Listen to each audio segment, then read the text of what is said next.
accessible world-class education system for all Jamaicans. We are transforming education for national development for a brighter tomorrow. Together, we will get education trending.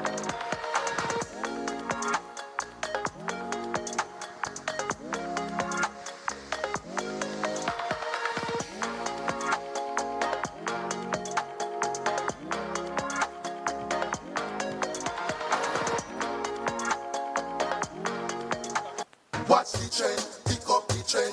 This are the trend for all the youths them. Watch the trend, pick up the trend.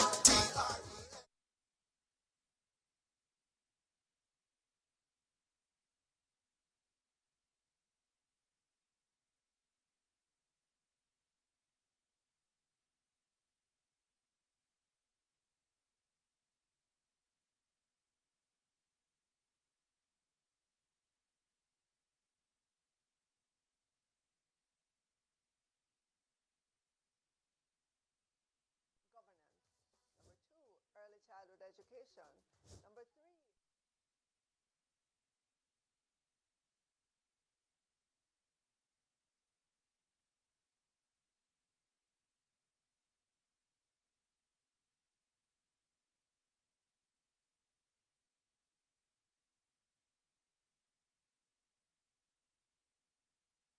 Janet Brim, Deputy Chief Education Officer, Acting.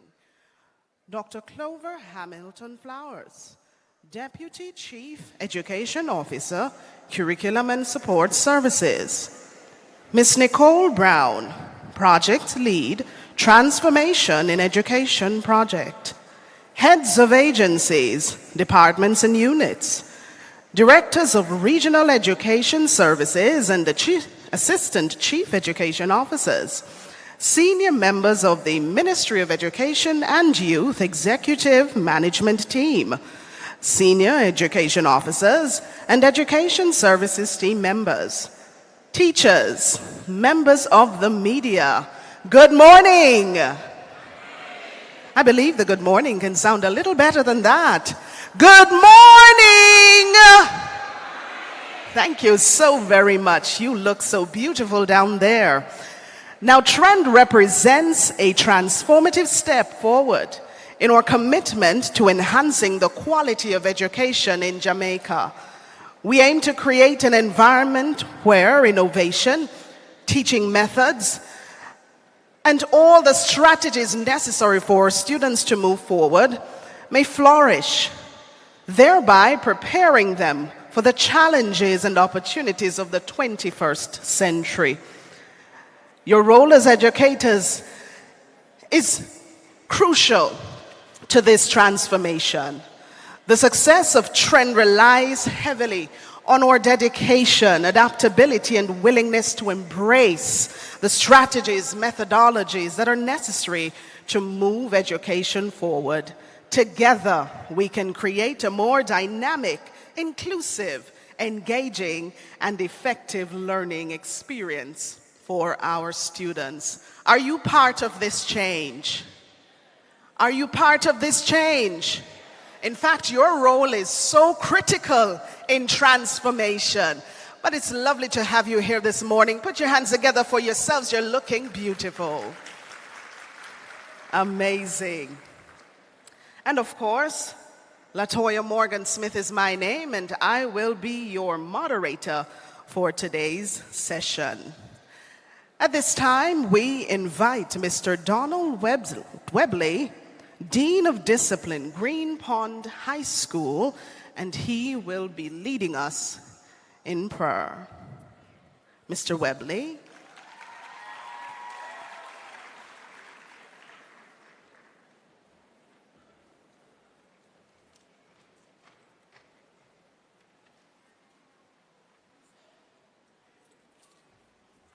Colleagues, good morning.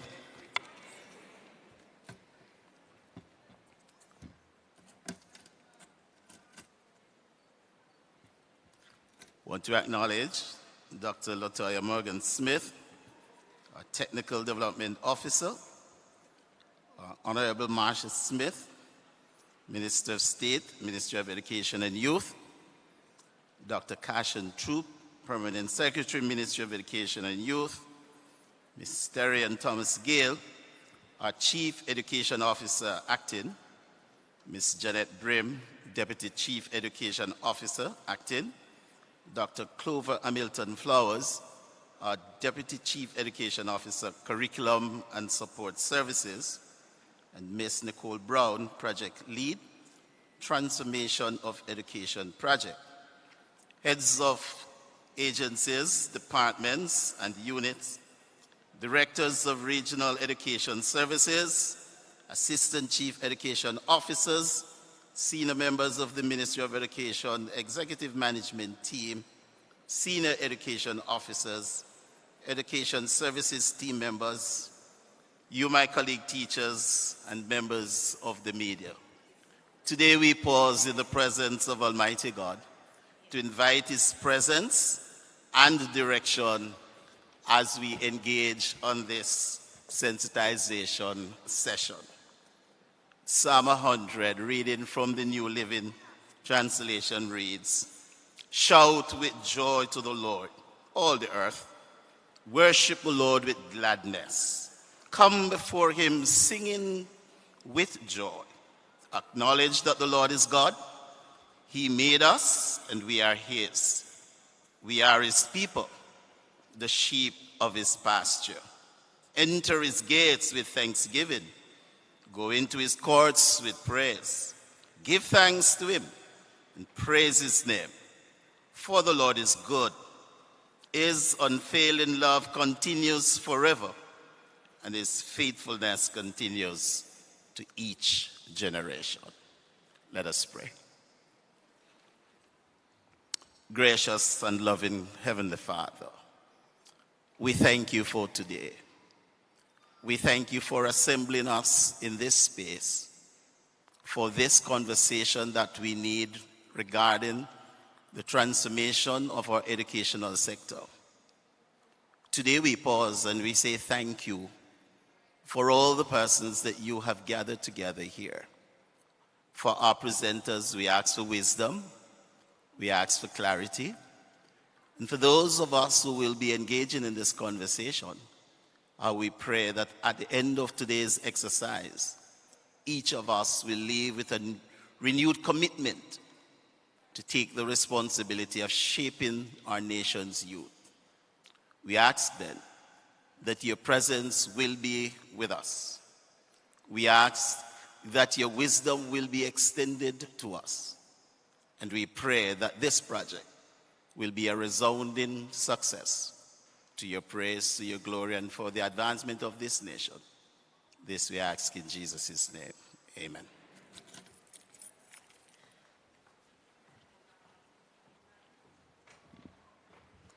Thank you so much, Mr. Webley.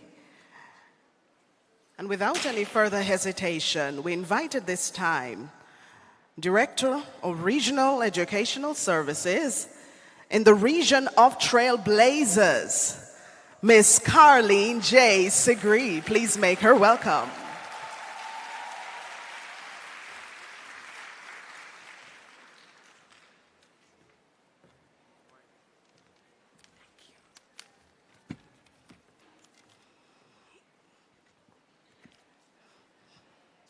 I was about to ask if the Trailblazers didn't turn out today, but I heard you. I heard you. Moderator, Dr. Latoya Morgan Smith, and she is the Technical Development Officer in Region 3.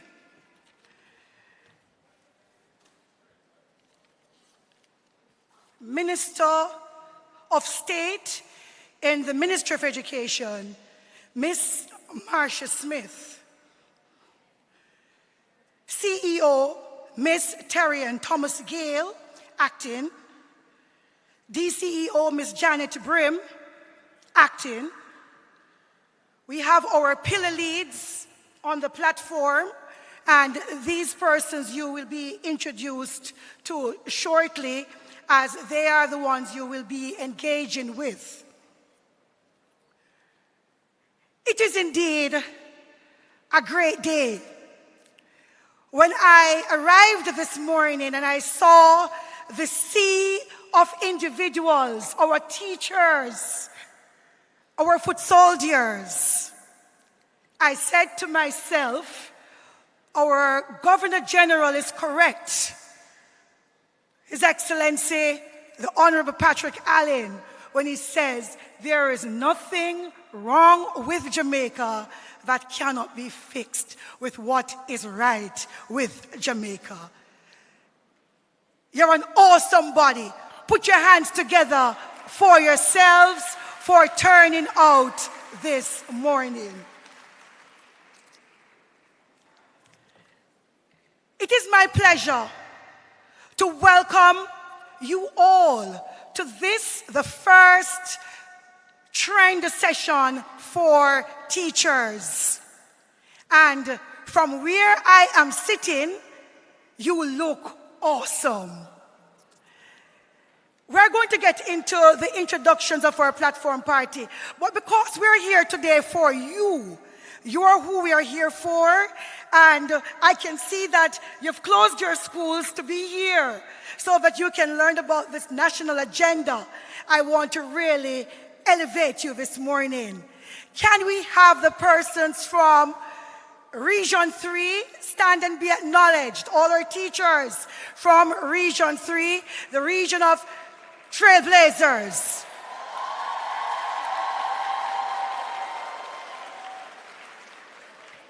Thank you. Well done. And because we're in the home of the region of innovators, I, of course, left you for last so that we could now hear the roar. Where are our innovators? With the region of innovators, Region 4. Where are you? Please stand. Oh, the teacher said I should say stand. Teachers from Region 4, please stand. Where are you?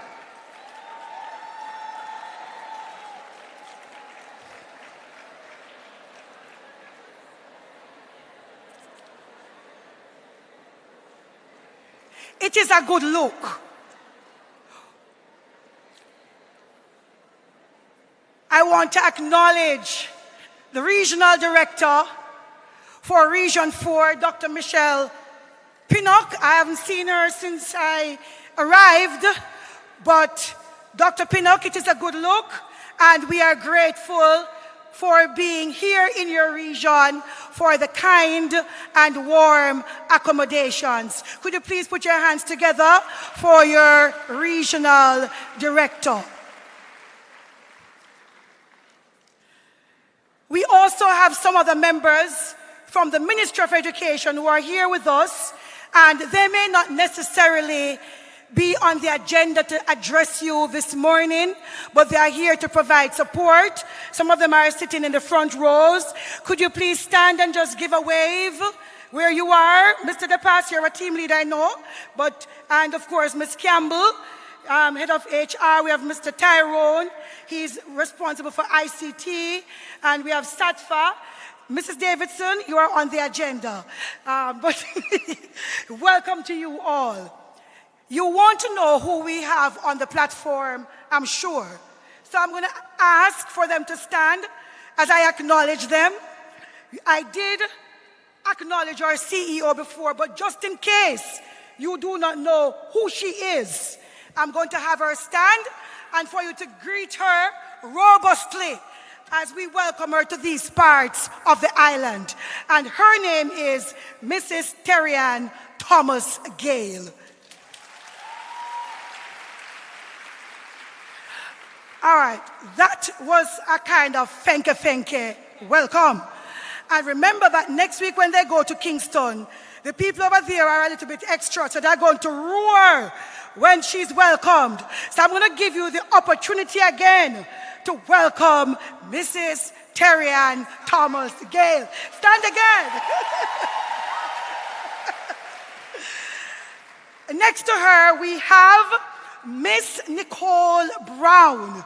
And Miss Brown is a project lead in the transformation unit, transforming education for national development. Please give her a round of applause as well. Beside her, this is a name I'm sure you're very much familiar with as well. She is Dr. Clover Hamilton Flowers. Oh, wow. Oh, wow. And in the ministry, we refer to her as the guru of curriculum because she's one of the foundation persons in the development of the national standard curriculum. And then, okay, I leave our minister a little bit and then I come back around. We have next to our minister, we have Dr. Andre Hill. And he too is no stranger to you. As a matter of fact, he's from Region 4.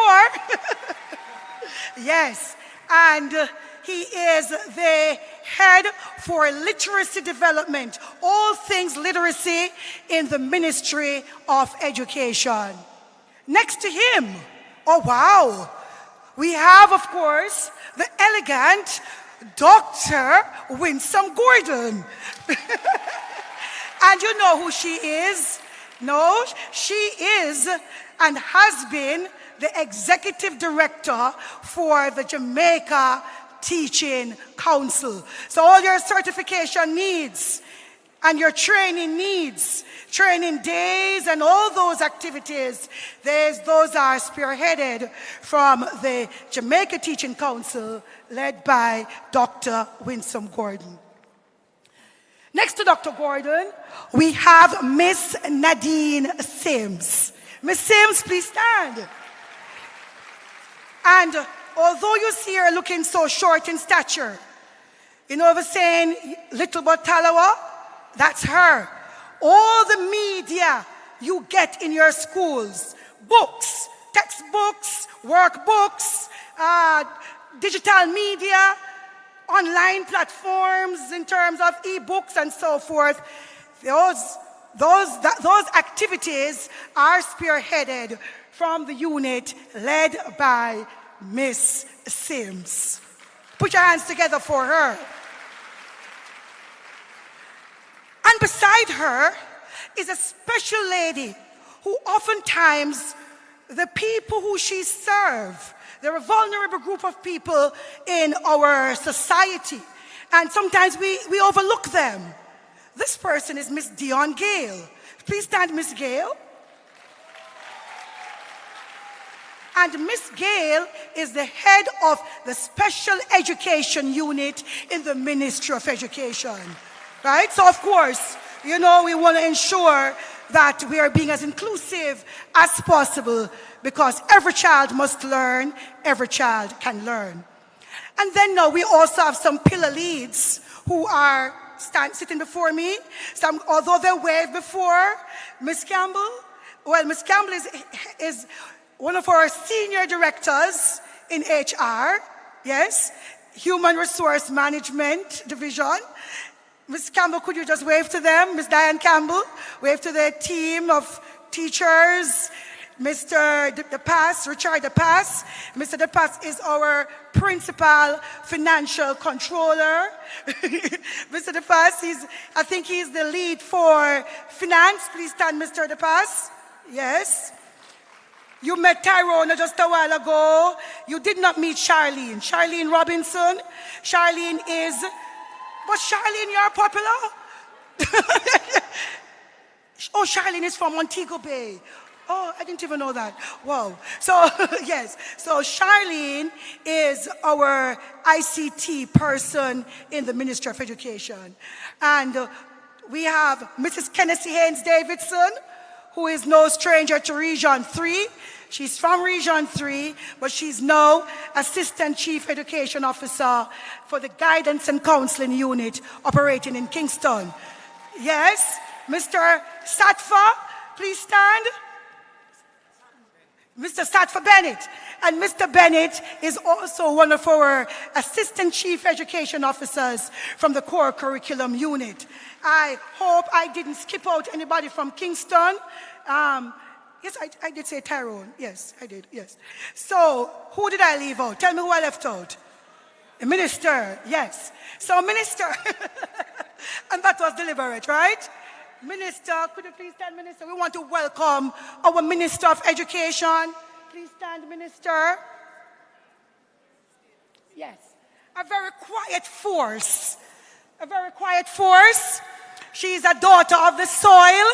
She is also from Region 3, as she went to Brownstown Primary School, Westwood High School, Brownstown Community College. So she is one of us. Please put your hands together and welcome her warmly to this event, as you will be hearing from her shortly. But of course, that applause is unacceptable. Where are the champions of cheerleading and applause? Let us give a warm welcome to our minister. Thank you. Who did I leave off? ECC? ECC. Who is it? Dr. Deslandes. Dr. Deslandes and her team. Could you please stand? I'm not seeing you from where I am sitting. And where I'm standing, sorry. In front of me, behind. Oh, Dr. Deslandes. I see her now. Could you please stand? Could you please stand, Dr. Deslandes and your team? And Dr. Deslandes is the Executive Director for the Early Childhood Commission. And of course, as you know, early childhood is also one of the key pillars in the transformation agenda.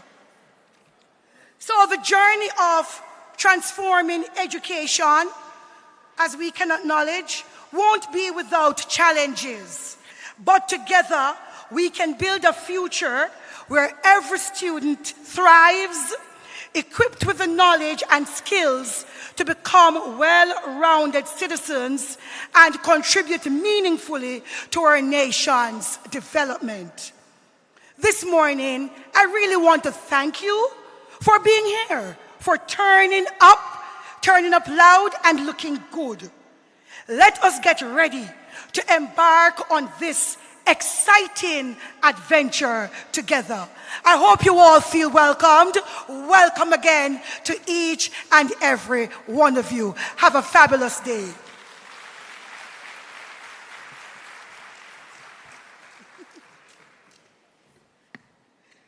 In true trailblazing style, ladies and gentlemen, put your hands together again for the Regional Director, Region 3, the Region of Trailblazers. And of course, is Dr. Pinnock now in? Dr. Pinnock? Oh, she's on the outside. Okay. Wanted, of course, the innovators to also see their leader here. So we are thankful to be here in Montego Bay, is it? But Montego Bay don't sound so lively, man. We're not in Mobay. Where are we? Where? All right, innovators, thank you. So we're in beautiful Rose Hall, along the North Coast Tourism Belt. Innovators, chairman. Beautiful. Keep the applause going, as at this time we will welcome from Cornaldy Avenue Primary School with an item, Leah Jawani Robinson. Give her some cheers. Let her feel welcome.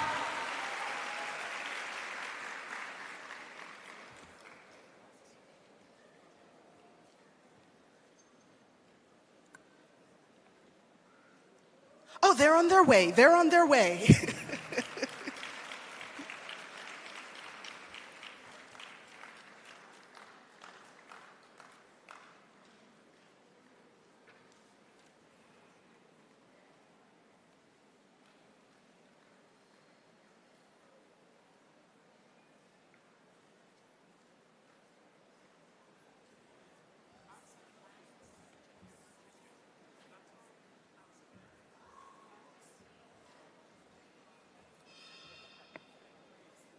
Do we have some microphones that we can use to support them?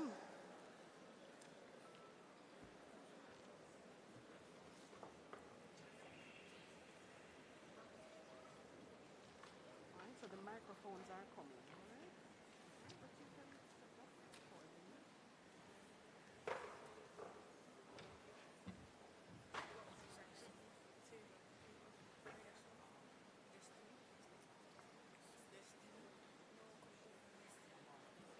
One, two. 1, 2.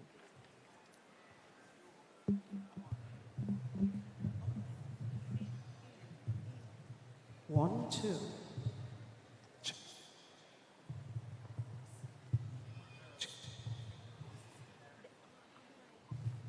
One, two. 1, 2, 1, 2, 1, 2. 1, 2.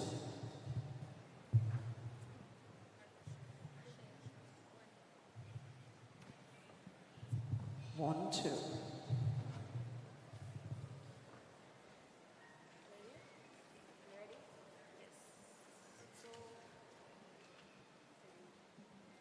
Education at the Key by Mr. Okar. We late, but we reach. We late, but we there. And for all who think we will come, and for all who think we done, I beg you tell them we just a come. So ladies and gentlemen, boys and girls, follow back a we. Make we educate you in a less than 3. The ministry said they must set the trend. What that? Transforming education for national development. Education? What that? The key to success. Education are the key. Education are the key. You better have some. Don't waste time and run up and down. You better learn how to spell. And your ABC, you better can tell. Education are the key. Education are the key. You better have some. Don't waste time and run up and down. You better learn how to spell. And your ABC, you better can tell. When them talk about transformation, that's what we needed as a nation. Me tired everywhere me turn. The pity them talk about them fully done. Stop it! You not have no shame. A disgrace you want disgrace Jamaica name. Go take up your book. It serve you better. Stop follow and be a trendsetter. Cause education are the key. Education are the key. Education. You better have some. Don't waste time and run up and down. You better learn how to spell. And your ABC, you better can tell. Education are the key. Education are the key. Education. You better have some. Don't waste time and run up and down. You better learn how to spell. And your ABC, you better can tell. Education in our brain so we not upset. Front of the class, they have subject, now left school and go to no pest. Pan nobody, we not take sex. Remix! Education, we have the education. Now make nobody sorry reputation. Education, we have the education. Thanks ministry for the transformation. Education, we have the education. Now make nobody sorry reputation. Education, we have the education. Thanks ministry for the transformation. Cause education are the key.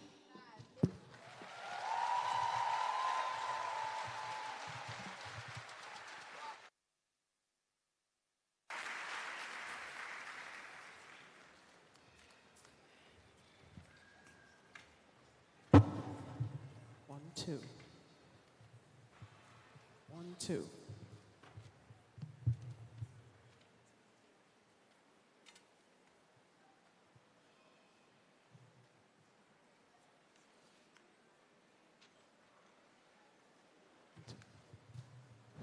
Let's hear it again for the bright minds of Cornaldy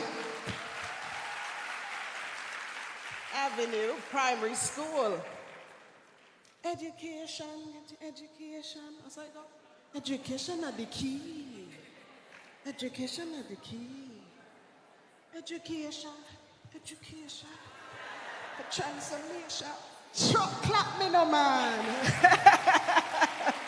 Love it, love it, love it. 1, 2. Okay.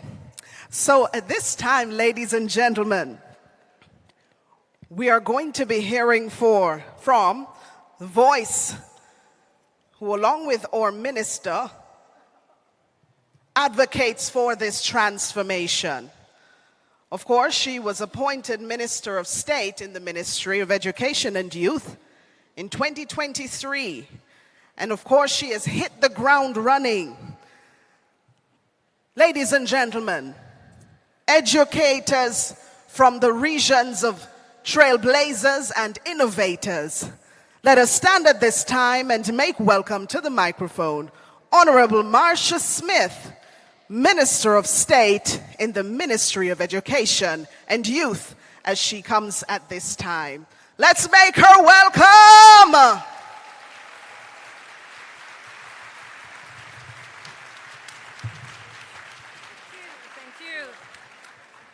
Okay.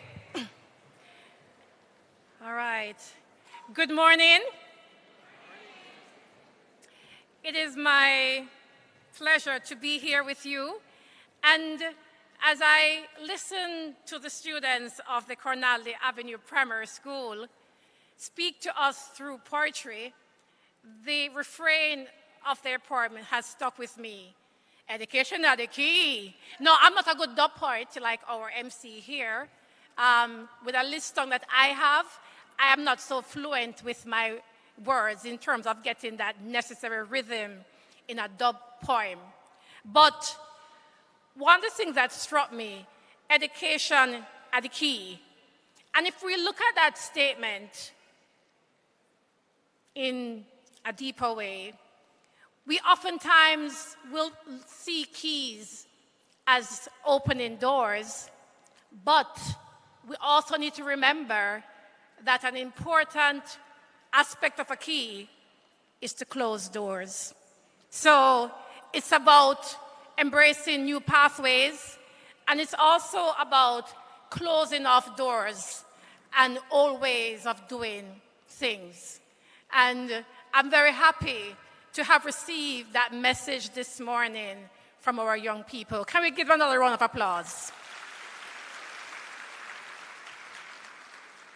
That is how meaningful that poem that was done for us is. It's reminding us the two uses of keys, to open and also to close. Our MC and our Region 3 Director has already gone through all the persons who are here. And I'm not going to repeat the list of persons who are acknowledged, but to say that good morning to all of you. Yes, and I'm happy that we are all here. And I want to tell you a little secret.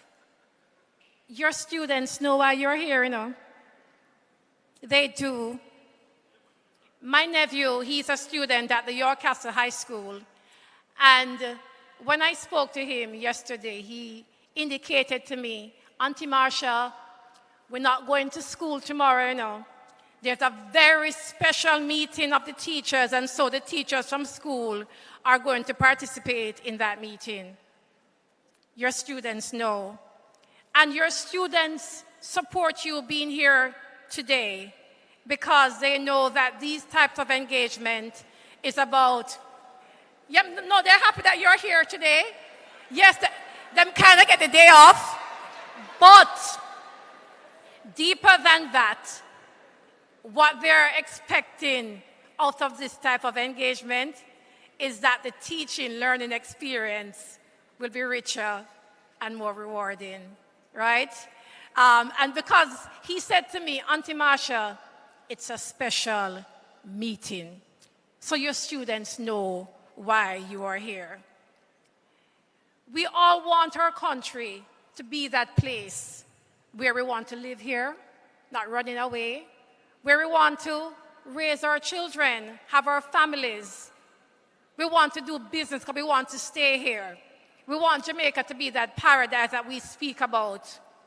And when we say transforming our nation through education, it's serious business that we are about.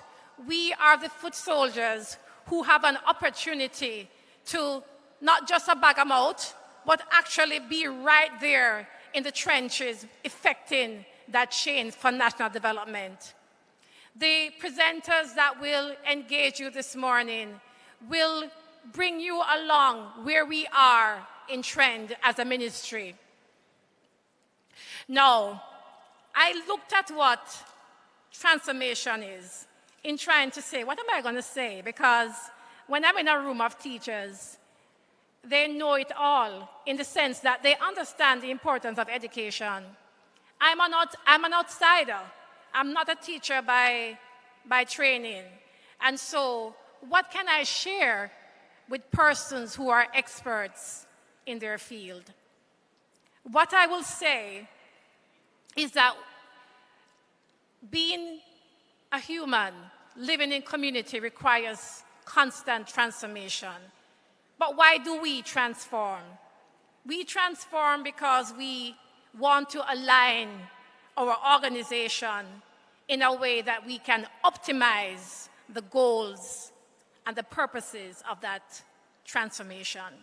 And when I stand here and we speak about lifelong learning, that lifelong learning, the first person outside of family that students will see that in action to be able to replicate it is from our teachers. And so pillar 3 is about ensuring that that lifelong learning is embedded from you enter into teachers' college, when you start the classroom, and even if you transition out of the classroom into other areas of education, that you remain committed to constantly allowing yourself to be improved and learning better ways of doing things. And so today, I want us to kind of personalize trend for ourselves. And I'm going to just make a very, very small tweak to the word in trend. So we've been saying transforming education for national development. I want us all to take this session as being transforming educators for national development. Today, we are here focused on turning around that word education into the word educator.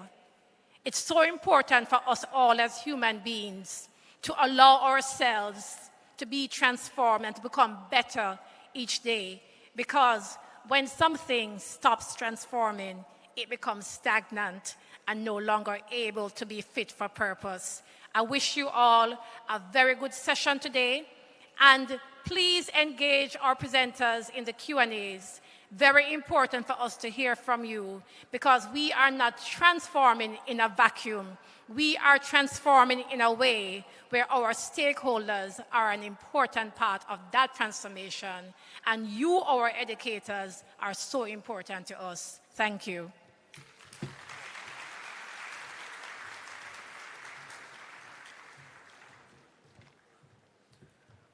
Potent words, Minister Smith.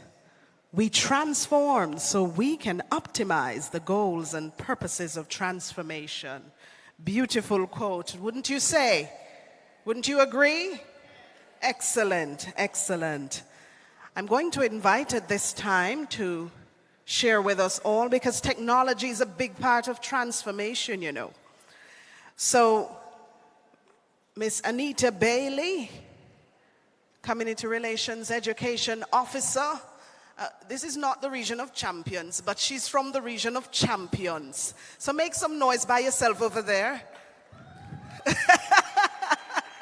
Okay, so we're going to be sharing at this time a QR code. I believe it will be displayed on the monitors.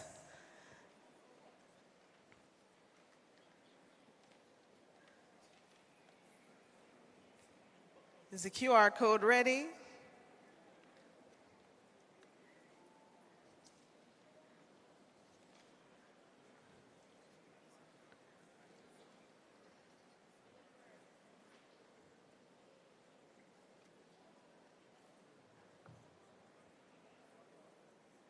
Yes? No? So once the monitor... Okay, excellent. So, teachers, I know we're not old-fashioned and old-time, so everybody knows what they do at this point, right? Okay. Don't say no, just don't answer. So you're going to raise your phones, the smart ones.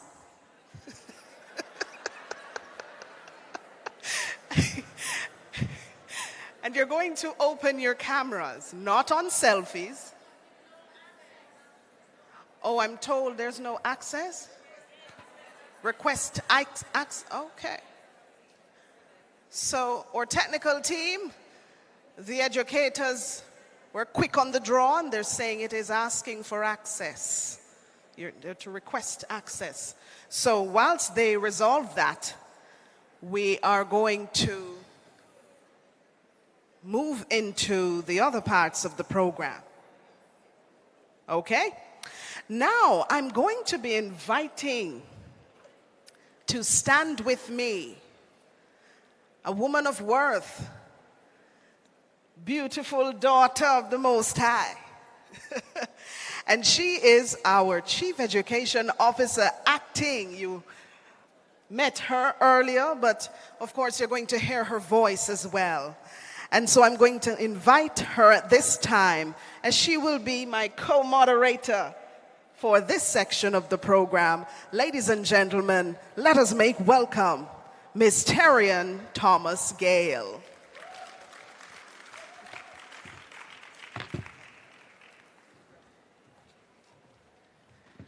Good morning, teachers. Come on, teachers, we can do better than that. Good morning, teachers. It is my pleasure to be here with you. You are the reason we do what we do. And I like her. I've been watching her all morning, and she's so into everything, good, bad, and all. I want to see her classroom. I can just imagine her students. It's outside. That's my type of teacher. Colleagues, we're here as you. As Minister Smith said, we're transforming educators for national development. That's the aim of today. So, colleagues, we have been on the transformation train for quite a while. And the Ministry of Education and Youth, we're being deliberate this time around. We're not just transforming education from the third floor. We're transforming educators from Rose Hall. We're here with you because we want you to know that you're important to the process. You are part of the process. And so we want to hear from you today. So just to give you a background, I know the information would have been emailed to your account, your email accounts, as well as sent to the school, but nevertheless, I want to bring everything into context. Transforming Education for National Development, TREND, is a program being implemented by the Ministry of Education and Youth, and this program focuses on transforming the education sector. It is positioning Jamaica to become a world more global, competitive nation. And I know all of the teachers want us to be competitive. And so today we will be presenting on Pillar 3. Now the transformation report had 365 recommendations. That's almost a recommendation a day. And in order for us to achieve those recommendations, these recommendations were compact on the pillars of change. We have 7 such pillars of change. We have governance and accountability. And through the governance and accountability pillar, we will be creating an educational system of success and assigning the best people to manage the process. Jamaica will benefit from better outcomes, efficient spending, and enhanced strategic focus. Pillar 2, early childhood education. This pillar looks at improving the quality and equitable access to quality early childhood education. And through this pillar, the intent is to stimulate excellent learning performance from the start. The tertiary sector, Pillar 3, teaching, curriculum, and teacher training. Through this pillar, we will be empowering our educators to create learning experiences that transform minds and lives for national and global impact. And through this pillar, our educators will be able to facilitate better learning and better living. The tertiary sector, that's Pillar 4, the focus is to ensure that Jamaica's higher education sector is coherent, equitable, and well-resourced, developing critical thinking, lifelong learners who are creative, innovative, thoughtful, and productive, contributing to Jamaica's sustainable development. Pillar 5, technical and vocational education and training. This involves integrating TVET into the secondary school curriculum, improving the delivery of training, and using skills training to support the development of entrepreneurial skills. And this, we believe, will set Jamaica for long-term success. Infrastructure and technology. Through this pillar, we will be providing physical learning spaces that deliver equitable access and international standard resources of all types to our learners. Additionally, designing schools with adequate technological capabilities, we believe will equip Jamaica's learners to optimize natural and artificial intelligence for personal gain.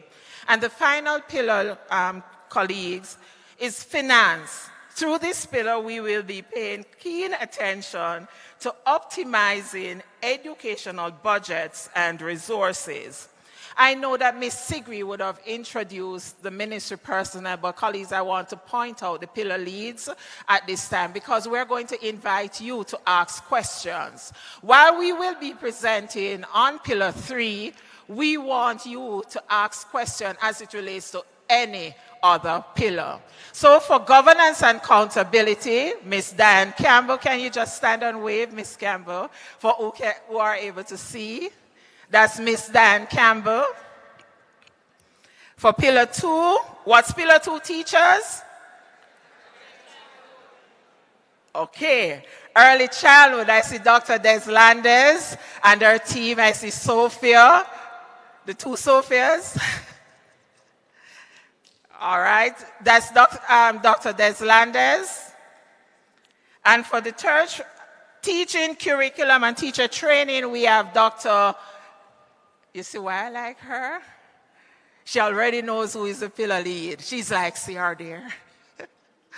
So for Pillar 3, we have Dr. Clover Hamilton Flowers and Dr. Winsome Gordon. We have 2 pillar leads for that pillar. Pillar 4, we're looking at the tertiary sector. I see Dr. Benjamin here. Dr. Benjamin, you could stand. I'm not seeing Dr. Black. So we have 2 pillar leads as well for the tertiary sector. Technical and vocational education and training, Shireen Stubbs, Miss Shireen Davis Stubbs. Infrastructure and technology, I'm seeing Mr. Anderson, Tyrone Anderson. So everything that has to do with broadband, internet, connectivity, the MOE schools email, you're going to hear about that. Anything that has to do with ICT, that's Mr. Anderson. I'm not seeing Miss Latoya for infrastructure. Finance, I am one of the pillar leads for finance, as well as Mr. Richard DePass. So you have 2 pillar leads for finance. So ladies and gentlemen, I present the pillar leads to you, and I ask you now to just sit back, get your notes out, your smartphones, and be prepared to ask the questions. Our first presenter this morning will be Miss Charlene Robinson. She will be looking at the ICT support that the Ministry of Education through Pillar 3 will be given to this school system. Charlene Robinson. Make her welcome, colleagues.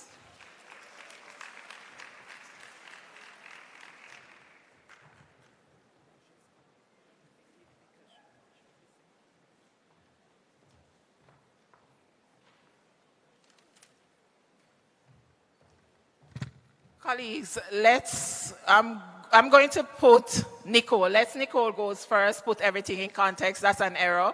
So Nicole will go first. Charlene, come and be ready to go next. So we'll have Nicole Brown, the team lead for transformation.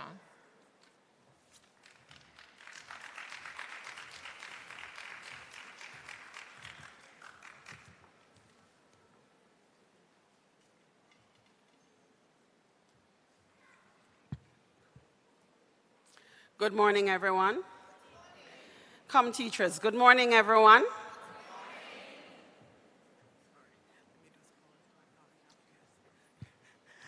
Educators, my apologies. Let us just pause to acknowledge our permanent secretary in the Ministry of Education and Youth.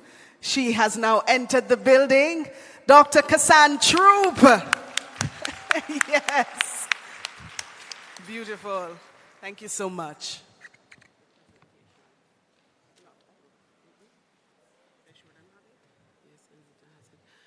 Good morning, everyone. Come on, teachers, you can do way better than that. Good morning, everyone. Good morning. I'm happy to be here this morning sharing with you. A few years ago, I was in your seat, and so I am pleased and I am positive that there are persons sitting in this, teachers sitting in this auditorium with us who are teaching at the school that I used to teach. And so it makes me happy, elated that we're moving. I'm waiting for the presentation to be on screen. Can the technical team assist?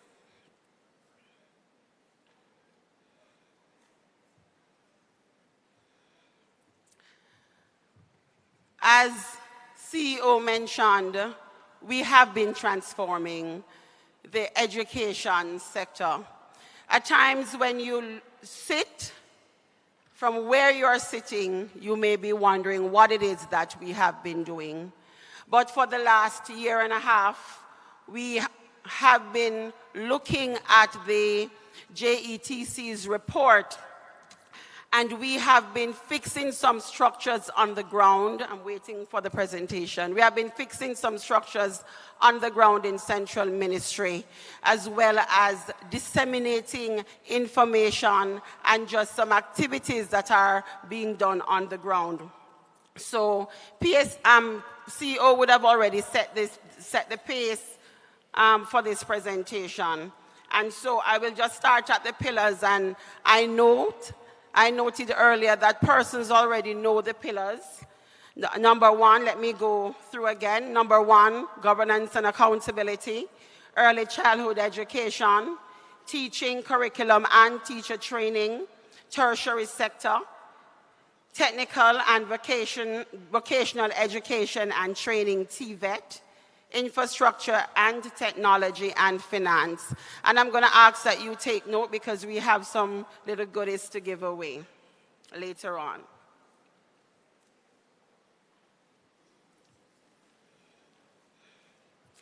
As we transform the system, we are looking at the new transformed teaching and learning model that the Jamaica Education Transformation Commission's report cited.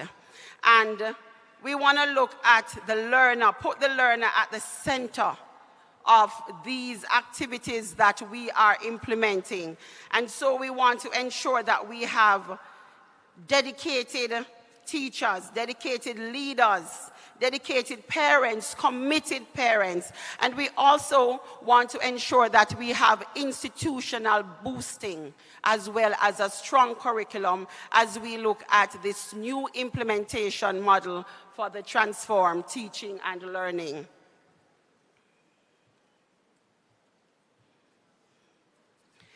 And I will just go into some of the activities so far that we have achieved on the trend. We tackled 101 for the first year, 2023 to 24. And so we cannot look at all of that this morning, but we will be looking at 3 per pillar that, that was undertaken. One of them was the development of a philosophy of education. And this was achieved in year 1. This was done by extensive consultation. We had the ecumenical committee who looked at the philosophy, our key policymakers within the ministry. And I hope it is on screen.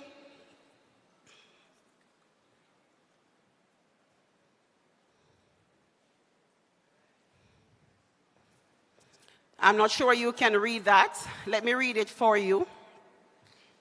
Under God, the Jamaican education system embraces diverse learning capacities and styles, aiming to nurture each learner's full potential through partnerships. We promote a comprehensive education, blending academic, technical, and vocational pursuits with values-based teachings and life skills. Our focus is on fostering community harmony, appreciating our cultural heritage, promoting inclusivity, environmental stewardship, and respect for all. It regards highly competent and responsive educators who exemplify decorum and national values. Through this approach, and in pursuit of sustainable development, we aim to cultivate learners' understanding of themselves and love for country as embodied in our national vision, anthem, and pledge. Thank you. You can go ahead. That's an achievement. And this philosophy was also tabled at the Cabinet Office of the Prime Minister. It was noted. So that's an achievement for us.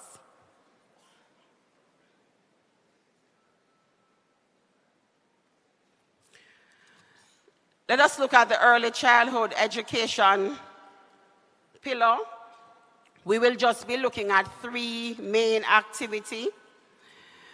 Recommendation number 1, institutional review of the Early Childhood Commission, and that was conducted. I believe Mrs. Dr. Deslandes, it took effect April 1, 2024. And they are currently doing some internal organization as well to serve the early childhood sector even better. Quality of early childhood development services in low-income communities improved, and so far 120 ECIs have been identified for certification in those low-income communities. And measures to improve the quality of pre-service and in-service training. And so for the 2023 to 2024 financial year, approximately 1,500 ECPs or early childhood practitioners were trained in various areas. Teaching curriculum and teacher training, seeing that Dr. Flowers will be looking at that, I will skip that. Tertiary sector, one of the recommendation is to streamline the governance framework for the higher education sector. We want to ensure that we want to look at the act and the policy for financing higher education, and so far this is 60% complete. The first TMIS was also completed, and we're procuring the second stage. We want to operationalize the national qualification framework, and so far a concept note was developed, and guidelines for the Jamaica credit and transfer system was also developed, and consultation session held. Operationalize review of publicly funded institution, and work has commenced in this area, and focus is being placed on strengthening HR and the finance structures within the tertiary sector. We will go to TVET.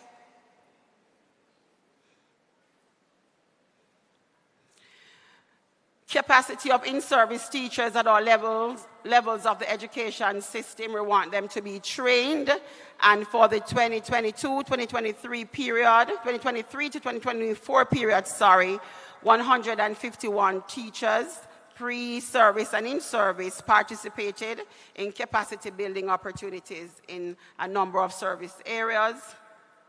As it relates to resourcing, the TVET, under TVET, we also had, 51 teachers trained in the competency-based education and training and assessment.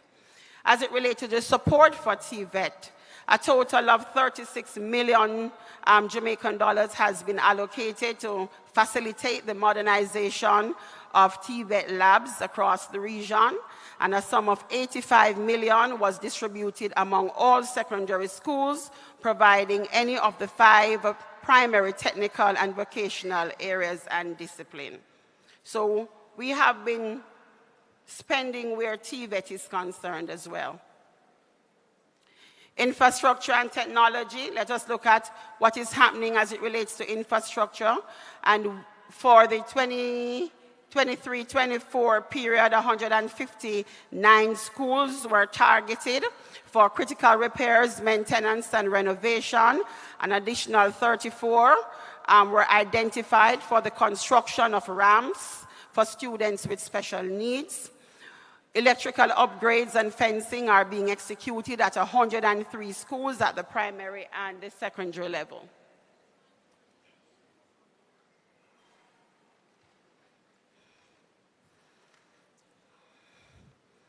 Continuing with infrastructure, we have gotten Cabinet's approval for the diagnostic center to be built at the College of Agriculture, Science and Education in Portland. This will be done in 2025, and the center will provide assessments and other intervention services for special needs students at the eastern end of the island.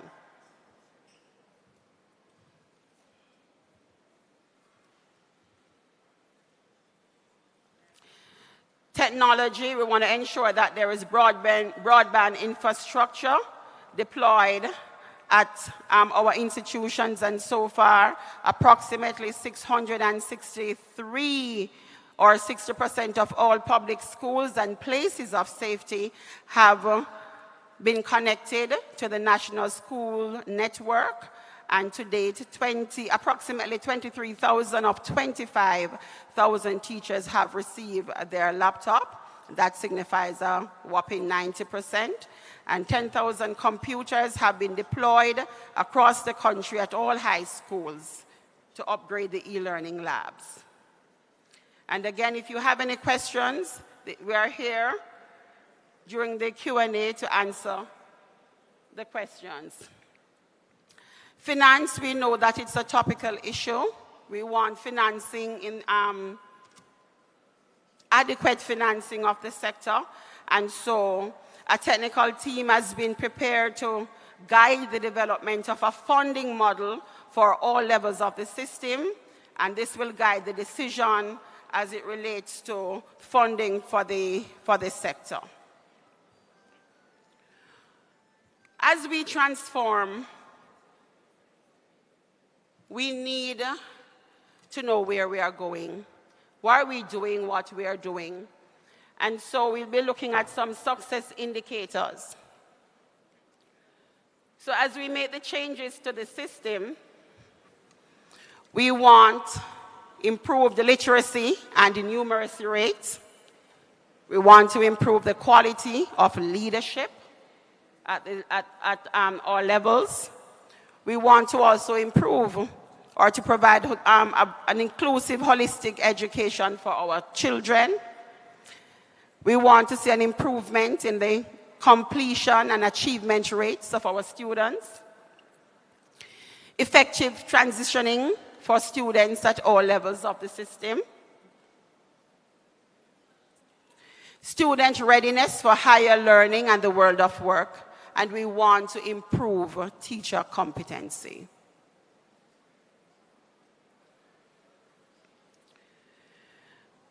So when we have these indicators, we have packed them in 3 broad statements. We want improved student achievement, improved school governance, and enhanced teacher competency. Let us take a deeper dive into what it is that these 3 broad statements are saying. So we want improved grade 4 literacy rate to 92% by 2031 from 63.4%. Improved grade 4 numeracy rate to 80% by 2031 from 62%. Increased high school completion rate to 80% by 2031 from 51%. I'm hearing some talking, and so we will be having a robust discussion, I hope, later in the Q&A. 80% of students rated at level 4 and 5 on PISA 2029 assessment. And level 4 and 5, I believe, they're moderate and high. 80% of students achieve satisfactory to exceptionally high for their personal and social development skills as per the NEI rating by 2031. Increased students' enrollment at tertiary by 2031 to 75% from 34%. Increased tertiary completion rates at the tertiary level by 2031 to 80% from 21%.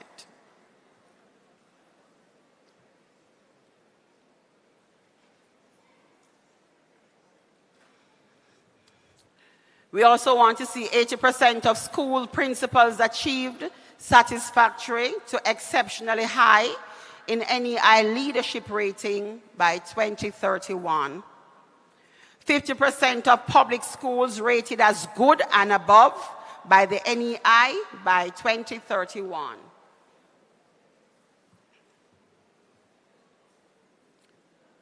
%80 of qualified Jamaican teachers by 2031.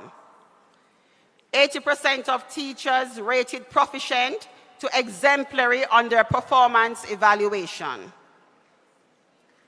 80% of teachers successfully completing the prescribed professional development empowerment program by the JTC. And so, I encourage you today to continue to trend. Some of you have already been trending in your own spaces, but we're on a new trajectory where this trend is concerned. We have a minister, the state minister, the permanent secretary, who is oiling the machinery. And they are very capable and competent to lead this sector as we trend. And so I thank you so much for listening. Have a great day.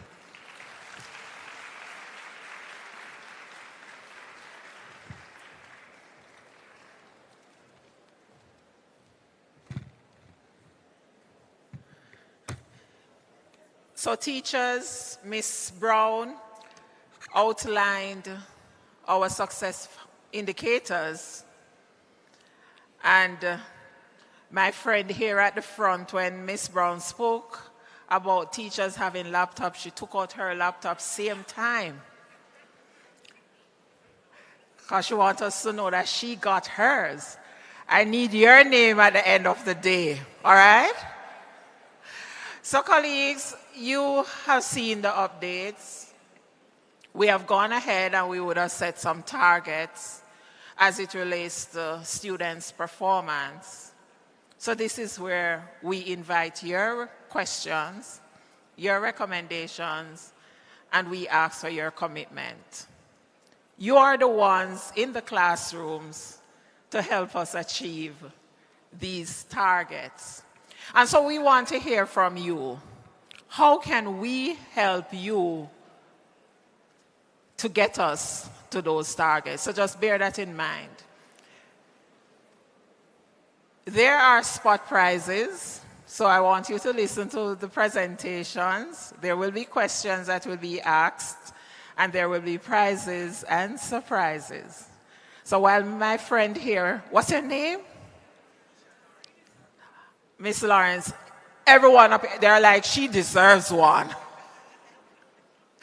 So Miss Lawrence, just listen up, okay? And all the other Miss Lawrences that I am not able to get your name right now. So let us all just listen up and pay close attention, because the presenters here, they're presenting to you on the different areas that we have been focusing on, and we want to hear from you. So let me invite Charlene Robinson to come along and do her presentation at this time.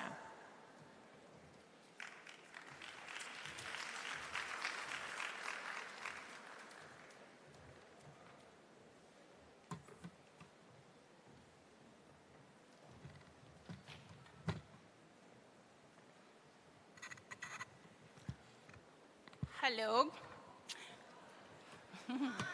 Hi. Good morning. I feel special. Yes, I feel welcomed because I'm from Region 4. Yes, and Region 3, I was born in the parish of St. Anne, so there is still that connection. So I'm very much appreciative of both Region 4 and Region 3. All right, so it's so good to see our treaders here with us this morning. I've been tasked with presenting you with resources, tools for your classroom. We're starting with the ICT resources that we have available for not just the school, but specifically for you, our teachers. Ready to hear? And I know you know all of them already, and you're already utilizing. So this is just a reminder session, right? So let's get into it. So ICT tools for my special teachers. Before I share the tools with you, I want to bring your mind to the importance of the amount of tools you're going to be hearing, or resources that you're going to be hearing about today. Our students that we interact with and ourselves, we all do not learn the same way. So we have our students that learn differently. So we want to make sure that we are providing resources for all our students. So in our classroom, we're not just giving notes or letting them watch a video, because that is not how all our students learn. So we are making available resources that you can utilize to ensure that you are meeting the needs of all your learners. So I have on a diagram that indicates to you the 3 new essential elements of teaching. And those are, and for your students to learn: time, media, and information. So make note, or you will realize that I did not say digital media, because media here is speaking to all the media resources. And the Media Services Unit, they will come and they will present to you all the resources in the media, and you'll see that it's not just ICT, or it's not just online, it's not just technology, it's also printed. All those are media because our students learn differently. Time. Time is so important. We have to let our students spend time with the media, whatever it is. So we have to present the information in different medias, and then give them the opportunities to spend time with the information. So don't feel you're overloading them. Give them the information. Don't let it be that they are in need of some information or content and it's not available. You did not expose them to it. Ensure that you utilize all the resources that we are presenting and give the students as much practice, engagement, to spend time with the information so that they will get it. They will learn it. And also information. Information, yes. So after you have exposed them to the media, you have given them time to engage with the content, the media. What is the feedback you're going to get from that information? How are you going to utilize that information to make decisions for your students and yourself? There are the students that you can just give them the media and they will get it in whatever form you give it to them. So, knowing that difference in your students, you are now better able to support the ones that you need to pay extra attention to. So you have to use the information that is going to be available to you through the utilization of the various resources. So that's what I wanted to bring your mind to, the importance of these 3 elements in teaching: time, media, and information.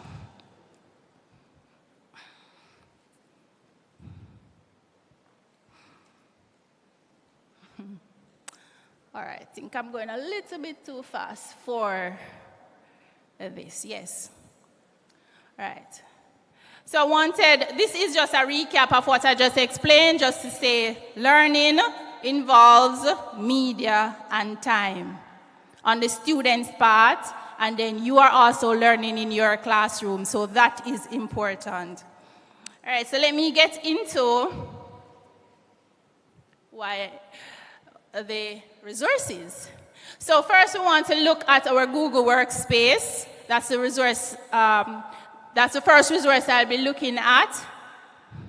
And the Google Workspace for fundamental, well, we have the fundamental account that we would have provided to the system.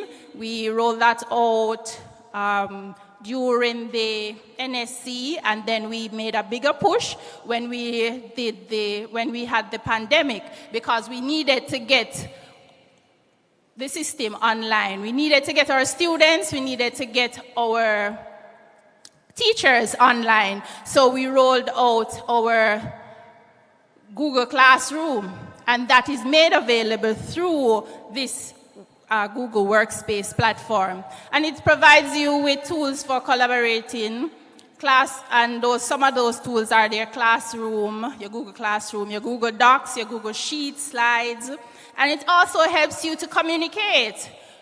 You have communication tools including your Google Meet, Gmail, and the chat. Data loss prevention for Gmail and Drive, so you get a lot of storage because you know you are digitizing those lesson plans and those tests and worksheets and all of those. You are currently digitizing those to get them in the online space to meet your students where they are. All right, so from there, that gave us the opportunity to give you your email account. So let me say that under all the teachers who your email account is another account on your phone. I'm not seeing some people not putting up their hands. All right, I know you have your email account on your devices. So your email account, the electronic email is useful in the education tool that can enhance learning in any curriculum. So we have effective communication, collaboration, and it provides lifelong learning opportunities. So you will note your email account is at moeschools.edu.jm, and it allows you to access MOE ICT resources, my HR Plus, the eMIS, your Microsoft 365, Google Classroom, and so on. And it also provides the opportunity for bulk emailing. So you're getting your students' email accounts, because they too have their email accounts. That should be a part of your orientation activity once you meet your students. So you put them in the various groups and you're able to communicate, send them email reminders, those SBAs that you need to remind them about, all of those things. You're able to send them to them via their email. You may have a club that you manage, you are also able to group and utilize. So that helps you with effective communication. We don't just give you the support or the tool, we also have support. I know a lot of times, like yesterday, we moved online, some schools moved online with PEP, and so we got a lot of traffic requiring email, password, reset, and so we do have the areas, the support for you where that is concerned. We ask one thing though, that you request these support through your school email account. We do not accept any random emails just contacting us, because we do not know the individual persons, the individual parents or the individual teachers, just like that. So we ask that you send it through the school's email, or it has to be coming from a MOE school's email address. Another tool that we would have provided through the workspace is a Google Classroom, which you would mention already. So you have your Google Classroom. It provides you with the functionality of interacting with your students and also your colleagues, because once you set up, the school is expected to set up the Google Classroom. We're not expecting you to use your personal. The school should set up and all the teachers join to create that one class, that one school. And so that facilitates management and collaboration between the teachers and also the students. Feedback mechanisms, you know, you have your add-ons, the students' work, you're able to provide feedback in that online to the students.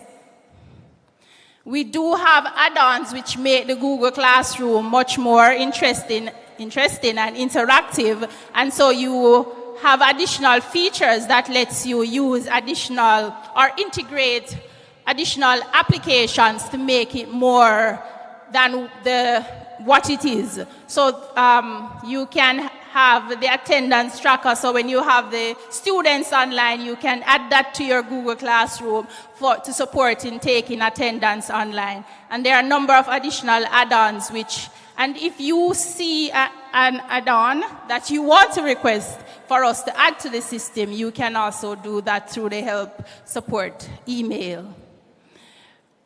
All right, so this is how your classroom should really look, with all your teachers in one space and a fully managed online school. Another tool, oh, sorry, sorry. And yeah, I was here busy with myself going along. Yes. Thank you for that. So I'm actually here. So this is how it should look, with all your teachers having their classes there. So another tool that we have is our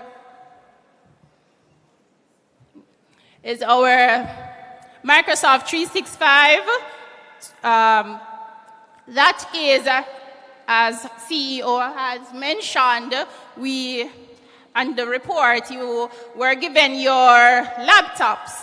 And when you got your laptops, you did not get the application Word, those tools on. So the idea is that that application we provide to you through your MOE school email address. So you should all have a full subscription of Microsoft 365 that you're actually able to download on up to five different devices. So again, you should not, and the students have their copy subscription too, so those SBAs, they should not be worried about those.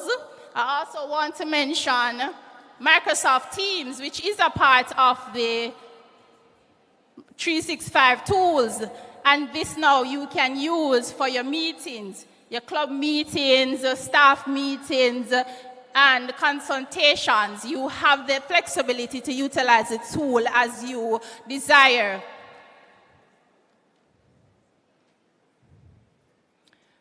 The help desk is available for that. And you will get with the resources, so you will see the email addresses for those, how to get in contact if you don't have your 365 subscription. So the next tool I want to show you is the EMIS, and that is our big item that we have coming for schools, for the classroom, for you teachers. The EMIS is our Education Management Information System platform, and at the school level, what it will do is actually provide you with a school management system. So you will be able to, and I know the primary schools generate your reports eventually as we get there. We're going to be rolling out in bite-sized pieces, in small pieces, but we'll be digitizing the process, so you'll be able to take attendance, record behavior, and some of the other activities related to generating your school reports digitally. And I know especially the primary schools are excited about that. All right, so that's just a brief 5 minutes of the tools that we have available for you. I have a question on.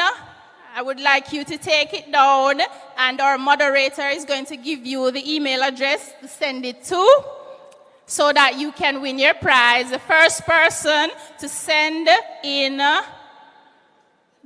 to answer the 2 questions there, you can win your prize, because I want to ensure that you are all utilizing your MOE school's email address. So you must send it from your MOE school's email address. All right, thank you very much.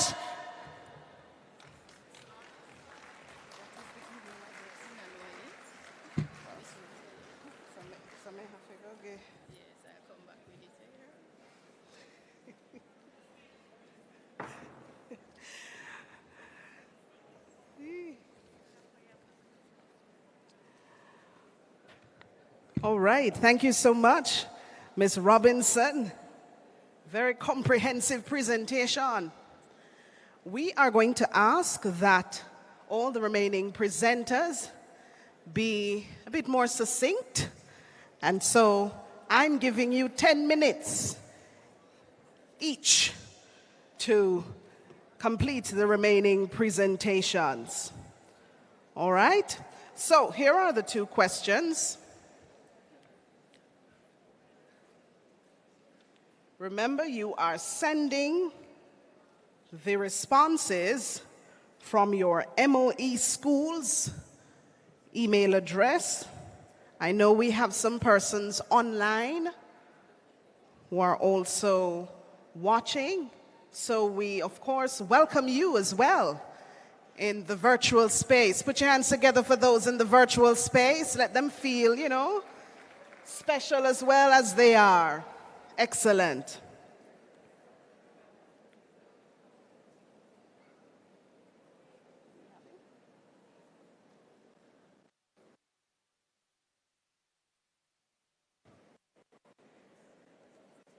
All right.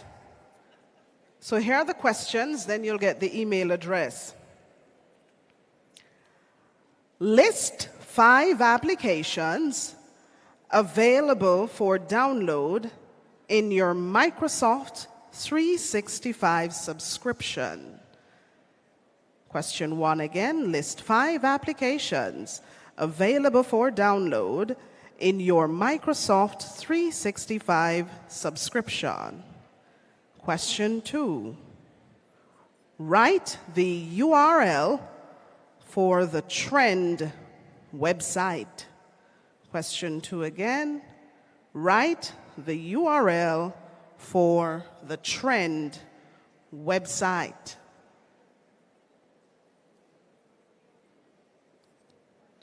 So in the meantime, whilst you research the information and the email address is coming to me, you see? I'm going to invite one of our pillar leads for curriculum. And of course, who is the guru, as they call her? Who is the guru? I hear Miss Clover. I hear Dr. Flowers. And I'm reminded. We don't use labels. We don't use labels.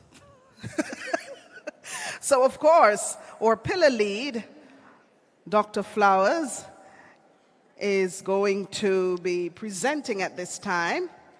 But here is the email address. Are we ready for it? Wait, miss? What you mean, wait, miss? RUTHANN, and as in nose, .CARR.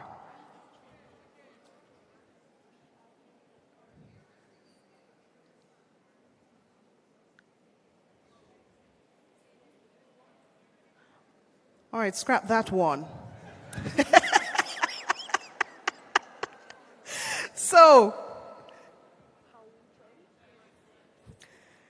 So, here's another one. How we trend, HOWWETREND, sounds like the song, at moey.gov.jm. How we trend at moey.gov.jm.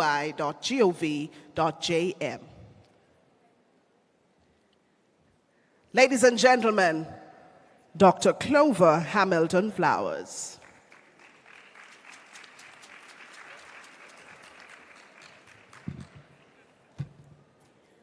I am a promise. I am a promise with a capital P.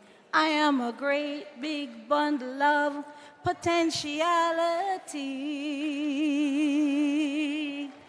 And I'm learning to hear God's voice, and I'm trying to make the right choice. I am a promise.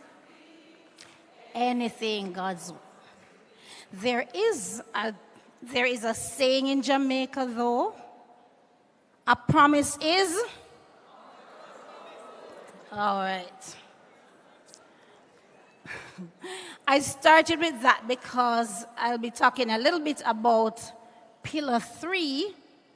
And if we do not understand that there is a link between curriculum, teaching, and the teacher training, we're going to be in trouble. So notice that we started out with a song that could be so inspirational. It is a song that could, invite us to look at ourselves and be so hopeful. But just for a moment, consider that as a teacher, having inspired your students, somebody walks into this space and says, a promise is a comfort to a fool. Straight away, that is telling you we are not on the same page. And this is why it is so important that when we think about Pillar 3, we recognize that whatever the curriculum is promoting, our teaching should be consistent with that.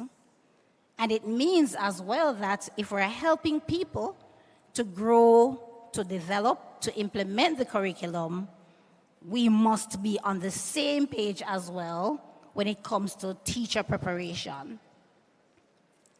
This is why when we think about Pillar 3, we should pay attention to the persons who are involved. So we see here we have parents and we have content coming from different individuals. We have educators, we have the learners. And we're seeing that at the core of all of this when it comes to teaching and learning is the actual interaction of people as well as what happens with our curriculum. Based on the evaluation of the education system, there are about 4 major recommendations that I would love for us to consider.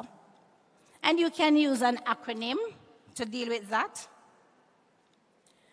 The acronym, if we're making use of our cognitive strategies, NCCS. N is about our national philosophy for education. The recommendation was that it be learner-centered. The learner is at the core of everything that we're doing.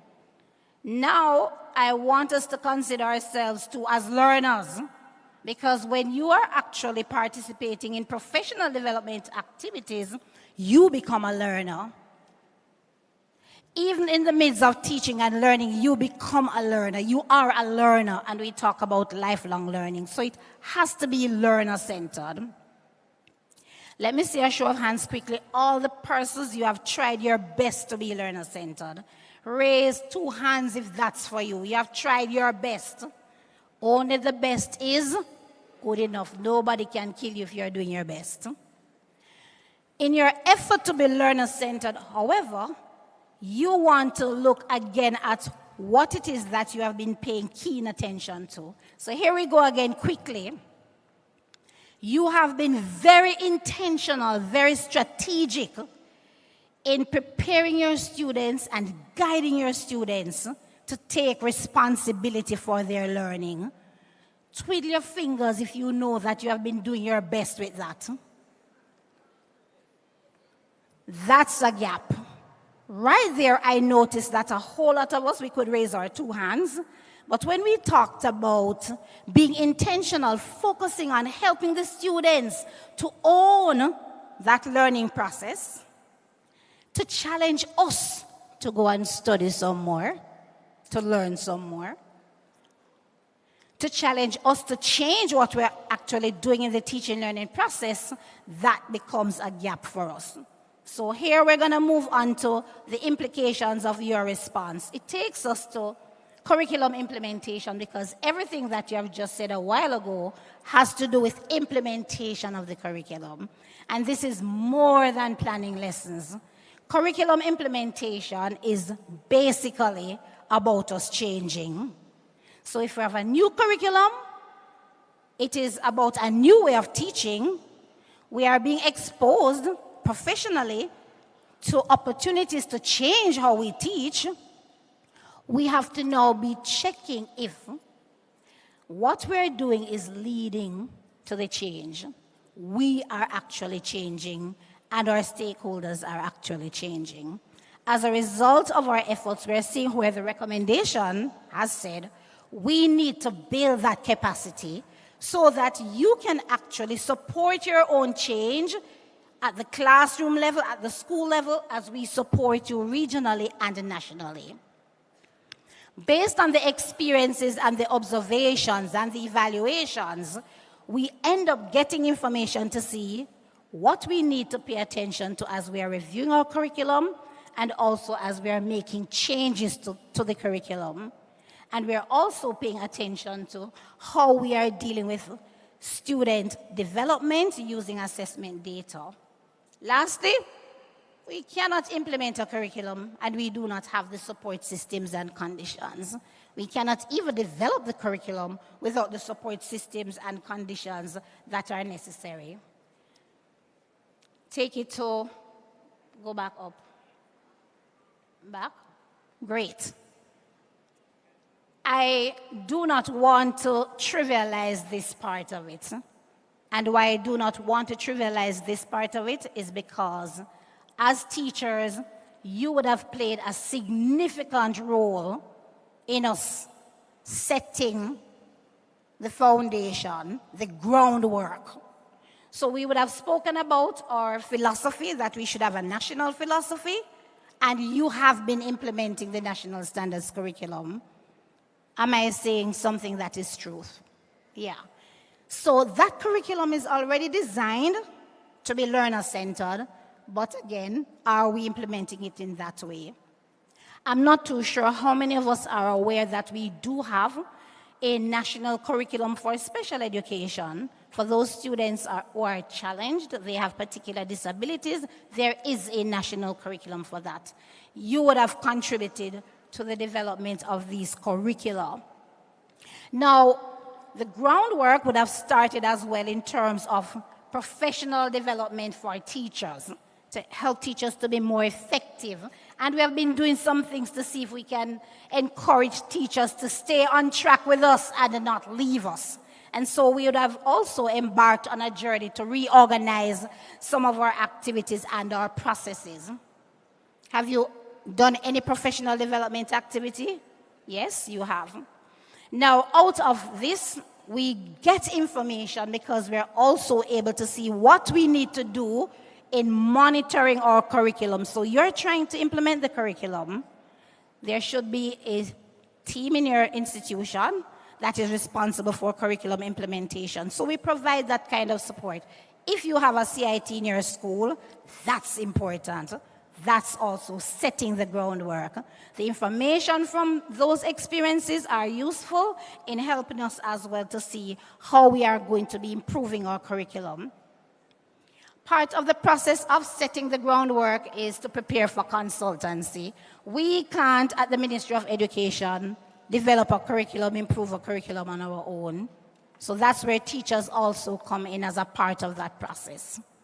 We provide as well policies and guidelines and frameworks to help persons to know what should be done and how, and that's also a part of ensuring that we're on the same page.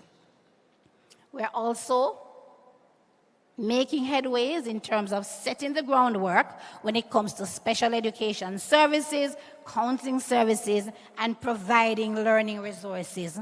Take us to the slide with the achievements, please.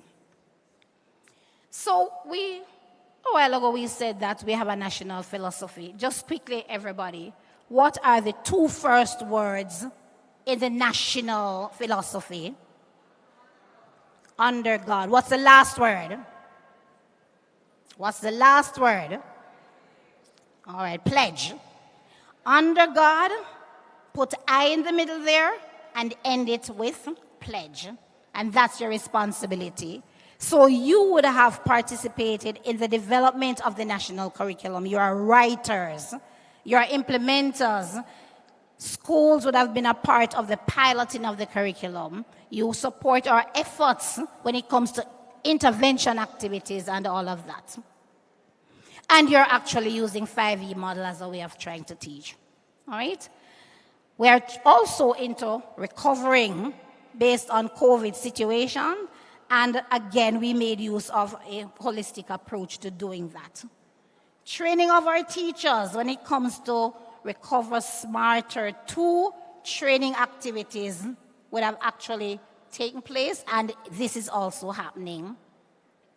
Now, if we go to our national philosophy, would have spoken to different dimensions of our philosophy. I'm going to challenge you to look again at that philosophy. It's sacred in its focus. It talks about us being inclusive. We need to work as a community. We need to be more integrative in our approach to teaching. And we should pay attention to our culture and the aesthetics. So what it is that we have achieved, basically, evaluation is going on. Our civics curriculum or HFLE curriculum, these documents are ready.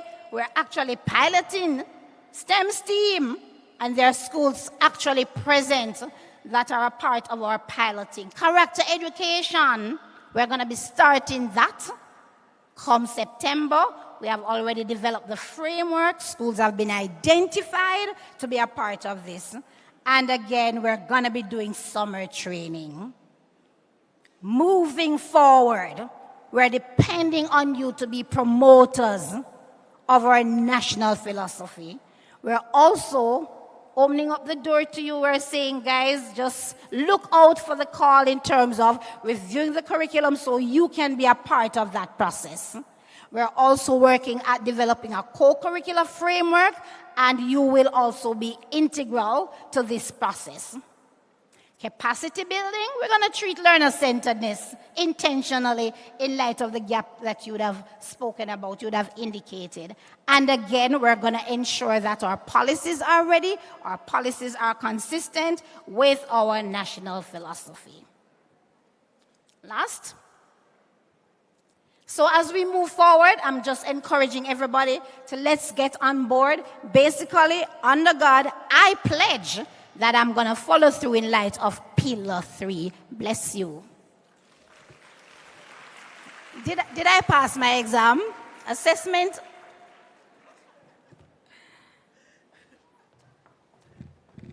Dr. Flowers is pointing to me because I'm the assessment person. Colleagues, you have seen how you have been impacting Pillar 3. Are we trending? Come on, Miss Lawrence. Yes, we are. So you teachers, you were part of the curriculum writing, weren't you? Yes, the curriculum was also written by teachers. You're implementing teachers. We have STEM curriculum. We have school pilot in STEM. Let me see if anyone inside here is a part of that pilot. No school from Region 4, Region 3. Oh, I see a hand up there. Good. We have CIT in our schools. Let us see our hands going up if you have a CIT. What's CIT again? If I could dance, I would dance for you. I am so proud. So we have our curriculum implementation teams in our school. Civics. Let me see the hands of those who are implementing the civics curriculum. Come on, teachers, represent, good job.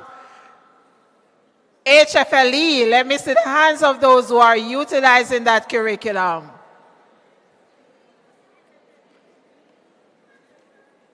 And Dr. Flowers said that the National Standards curriculum, it is learner-centered. Did everyone know that one? Did you all know that? Are you making it learner-centered? Are you being true to the National Standards curriculum? And so, the critical success factors that Ms. Brown outlined earlier, if we're being true to the National Standards curriculum, we will achieve those targets. Clap yourself, teachers.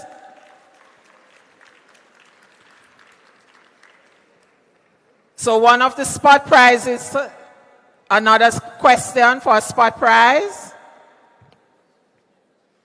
I want you to name 3 of the critical success indicators under the TREND campaign.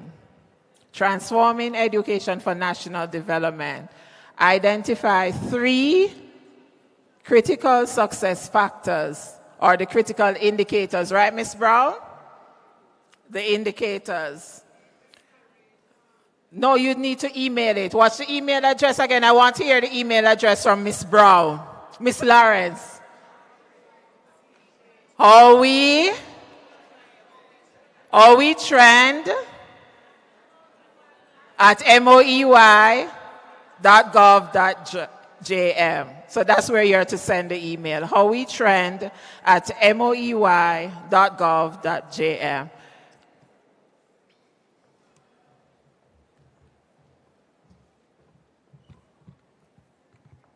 Thank you so much, CEO. Simon says stand up.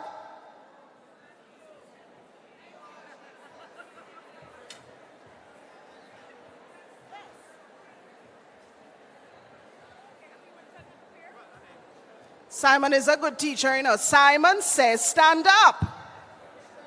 Look at all them bones. Simon says hands up. Sideways. But Simon didn't say that.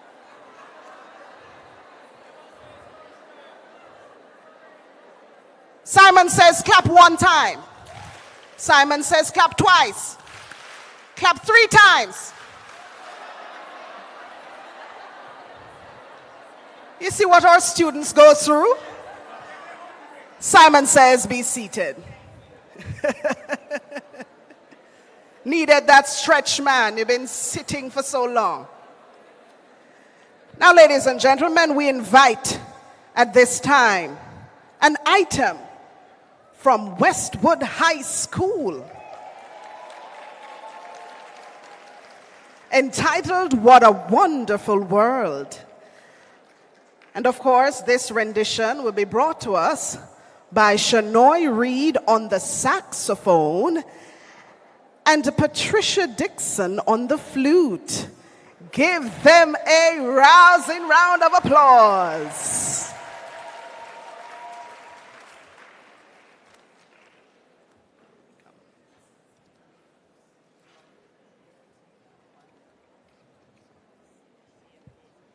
Maybe you can focus them in this area so that they can hear it.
Beautiful. You have to applaud them with a lot of lust, you know. Personally, I love the saxophone, and I can't play it. And I don't know how many of you are able to play these instruments. So we, of course, are very pleased with the rendition from the ladies of Westwood High School. Okay, so we're moving along briskly. And so the remaining presenters will be presenting in 5 minutes. I hope afterwards I'm escorted quickly out. So, Mrs. Mishan Francis Garwood will be coming quickly to present in the area of numeracy, and immediately following her will be Dr. Andre Hill speaking on the area of literacy. All right? Simon says clap twice. Beautiful. As she makes her way to the microphone. Remember, 5 minutes.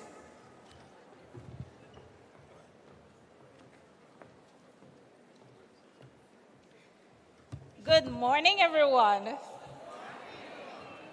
You know, I'm told I only have 5 minutes, so let me see how quickly I can deliver the task here that I have been given this morning. You know, as you can see on the board, mathematics is the key subject. And don't feel jealous, everybody else, but without maths, nothing else exists. Put your hands together for that, ladies and gentlemen. All right. And with that in mind, where is it that we are included in trend? We want to have mathematics teaching be more for understanding. Because based on data, we see that we need to change our approach somehow so that we can achieve better performance for our students. And here, as you can see on the presentation, these will be our focus key areas going forward as we trend.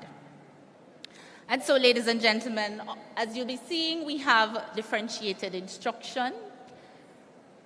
That I know you have already started, but what we want to do is to work with you, teachers, and all our schools so that we can improve on how this is delivered. We are also going to be focusing on integrative teaching, collaborative learning, and cooperative learning. I know that you may be saying, but collaborative and cooperative, they're all grouping one of the same. No, they're different. And what you'll understand is that for the collaborative, it's a student focus. While for the cooperative, it's a teacher teaching style. So this does not happen without a teacher. While collaborative teaching happens by the students, they can just be directive to investigate and work together. Now I want to share with you, as I move along quickly, some issues that we would have highlighted, and I hope I'm going in the right direction. Yes. And so the first one, as it relates to curriculum. Topics are focused rather than, what we are finding when we go out, there's too much focus on topic rather than the conceptual understanding and the experiences that our students achieve. We're going to be focusing on zooming in on teaching approach. Why?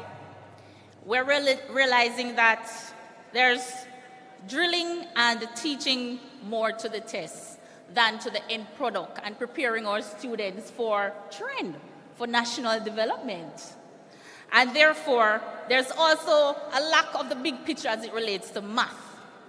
Yes, you're with a topic, but what is the end product that you're teaching towards? And that is where we want to go as we trend.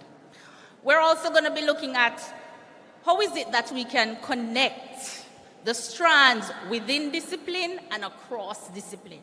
So how is it that you're teaching math, the other subject areas can come in so the students don't feel that when they're doing math and they're going to a science or a language class or they're doing their arts, that math is not involved. So math will come alive with us integrating across disciplines. Also, we'll be focusing our attention more to the language of math. We want, as we teach, we're inclusive as it relates to STEAM and STREAM, and I hope we all know what those are. Do you recall what the R is for in STREAM? Reading, very good. All right, we're also, it says literature-based approach, but nonetheless, it's involved in math. It's just looking at reading within the content area. So mathematics will also, as you teach, you're thinking of use of your content, because our students as well who are doing math, some of them are having challenges with reading, as you will hear further of how that will be addressed. We notice that there is isolation of the role of parents as how mathematics is being taught. So we want to zoom in some more so that our schools, they have a stronger connection, or the classes, the class teachers, the parents are more involved. Not just when you send a homework home, but they actually, as parents, I believe if they understand a little bit more what's happening throughout the year and what is expected of their students in the subject area, I'm sure some of them will be able to help. And when there are, for example, PTA sessions, as some we have been already invited to, but more of those to help our parents to help their students. Also, assessment, we will focus some more on that because we realize that the different forms of assessment that exist, not all are being used so that our students can achieve as much as they want.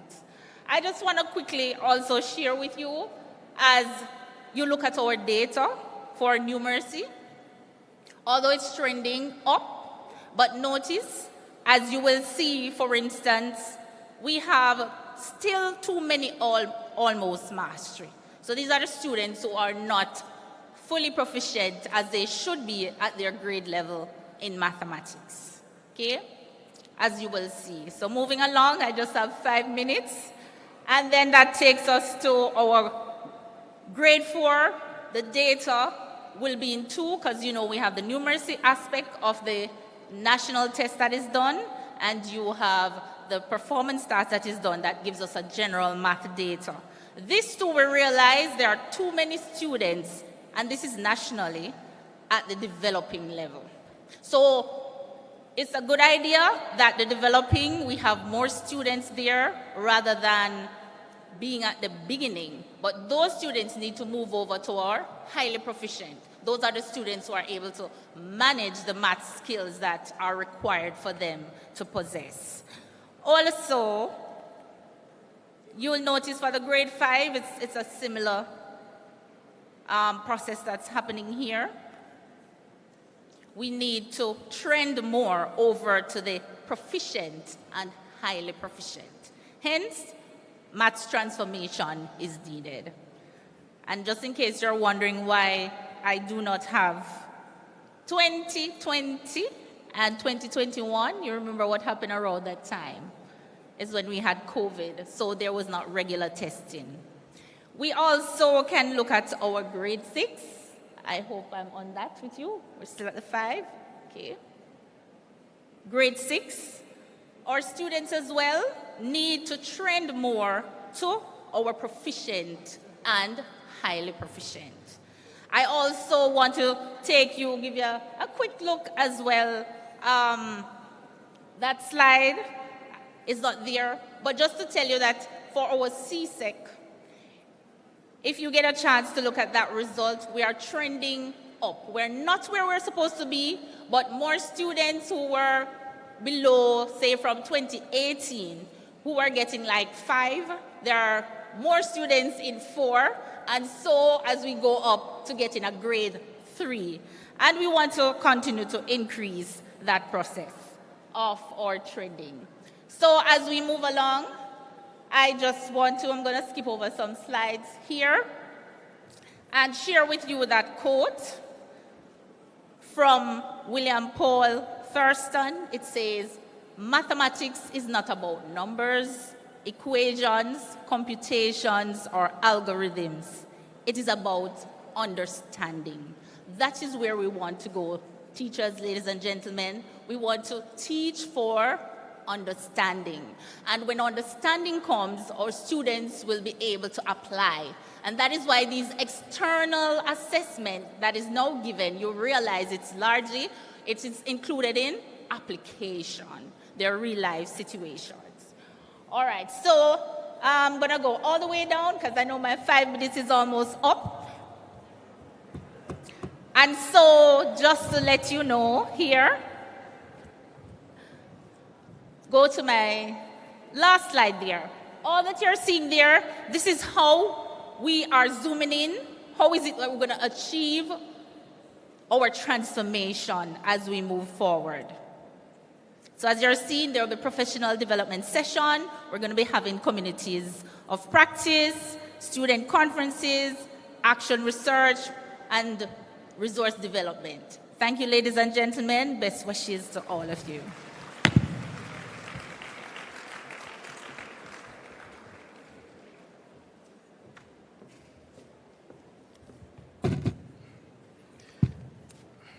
Good afternoon, everyone. Minister Smith, Permanent Secretary in the Ministry of Education and Youth, Dr. Troop, my other superiors in the Ministry of Education, and colleague teachers, ladies and gentlemen. It's my pleasure to address you this afternoon in the context of the Ministry of Education's efforts to transform our education system. Now, I thought I heard a voice say, Dr. Hill, you only have 5 minutes to present. And I'm wondering if I was hallucinating when I heard the voice say so. Perhaps I was not hallucinating. I am still not seeing my presentation on screen. But permit me, in light of the time constraints, to address you candidly. So, first thing, please show your hand if you are a literacy teacher. I'm speaking to the teachers now. Put up your hand if you're a literacy teacher. All right, thank you very much. All right, now, I was expecting everybody. I was expecting Permanent Secretary, every teacher, colleagues, I was expecting all of you to raise your hand and identify yourselves as literacy teachers. Because in fact, that is what you all are. And I want to start there. Tamika, just tell me when I have a minute remaining, please. All of you, so put up back your hand now. I'm serious enough. Put up the hand so I can see them. If you don't believe you're a literacy teacher, fine. Don't put up your hand. But if you feel convicted, even though I haven't given you any evidence yet, put up your hand. I am a literacy teacher. All right, fine. Now, perhaps if I help you to understand what literacy is, then that might help. Here's what literacy essentially is. It is concerned with the ability to read and write. That's one. And it is also concerned with the facility to use reading and writing in the real world. So let me ask you again. As teachers, are you concerned, some of you, with helping children to learn to read and write at the early grades? Yes or no? Yes. And the rest of you, are you concerned with helping teachers, students to use reading and writing to make sense of their world? Yes or no? Yes. There is what we call fundamental or basic literacy, which is what grades 1 to 3 teachers are mostly concerned with. You are supposed to, in grade 1, be teaching children to read and write. So you teach them about the letters of the alphabet, the 44 phonemes in the English language, etc. And then, when they get to grade 4 and beyond, right up to university, teachers, lecturers, educators who engage learners, children, adults, you are in fact engaged in teaching disciplinary literacy. Do you appreciate that? So in mathematics, there is a specific literacy. In social studies, there is a specific literacy. Now, experts tell us that we have, and my presentation is still not there. Experts tell us that we have three kinds of vocabulary. Please take note of them. One, we have the general or conversational vocabulary. Two, we have the specific disciplinary vocabulary. So vocabulary in science, in social studies, math, etc. And the third type is technical vocabulary, which has to do with concepts and words that demand certain representations of knowledge. For example, explain, infer, analyze, synthesize, etc. Compare, contrast. Those are technical vocabulary. Now, every teacher is supposed to be engaged in teaching content-specific vocabulary. So you are literacy teachers.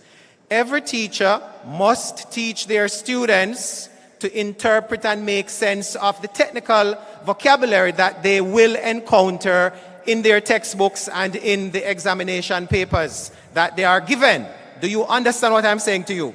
So after today, if you had the misconception, it no longer exists. You are all teachers of literacy and therefore are engaged in the development of the literacy proficiency of all of our students.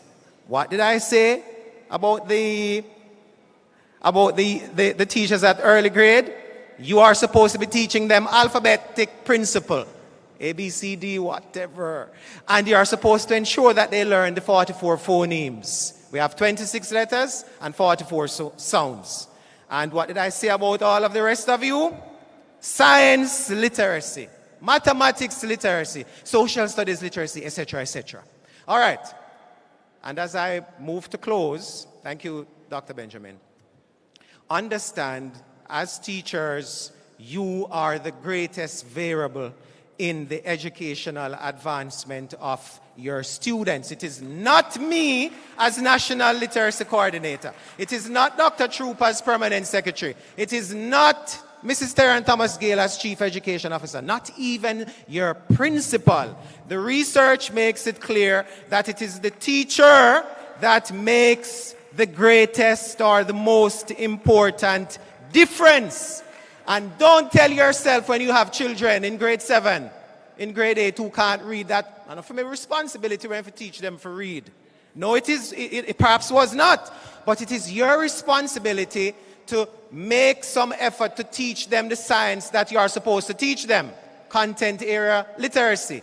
And it is your responsibility to recommend to your colleague language teacher or literacy specialist, who is now going to deal with the remediation issues, to take care, special care of these children. And finally, let me tell you what the literacy rates are. For grade 4 last year, 64.7% mastered the literacy test. Now that sounds as if we have not done so well. But let me explain. We were coming out of the pandemic. So that's one reason why it may be that low. But let me also share something with you. Literacy, reading, and what did I say? Writing. Now, if you disaggregate the data, you will actually discover something interesting. I was just talking to Dr. Gordon about it. Pierce. And this is what you would learn from a disaggregation of the data. 79%, and write it down if you wish, 79% of those students who sat the grade 4 literacy test last year, 79% actually mastered the reading comprehension component of the test, and about 60% mastered the writing component, which means that when you put the two scores together, then you get the overall aggregate of 64.7. Why am I mentioning this to you? I am mentioning it to you because it highlights two things. One, you are doing great work as far as getting the children to comprehend basic information is concerned. Commendations to you. However, there is a big problem with writing. Teachers, colleagues, I am a teacher. I used to teach English at Anchovy High School, where I attended as a teenager. I am going to tell you now. When you go back to your classrooms next year, it's too late now, it's exam time now. But next year, September, please, all of you, it doesn't matter what subject, it doesn't matter what grade level, please ensure that you engage your students in more writing. Engage them in more writing. Writing is thinking. Reading is not the only thing that is thinking. Writing actually is even more thinking than reading. So engage them in more writing. And I will make myself, my team members, your regional literacy coordinators, literacy specialists available to you for support. Thank you very much.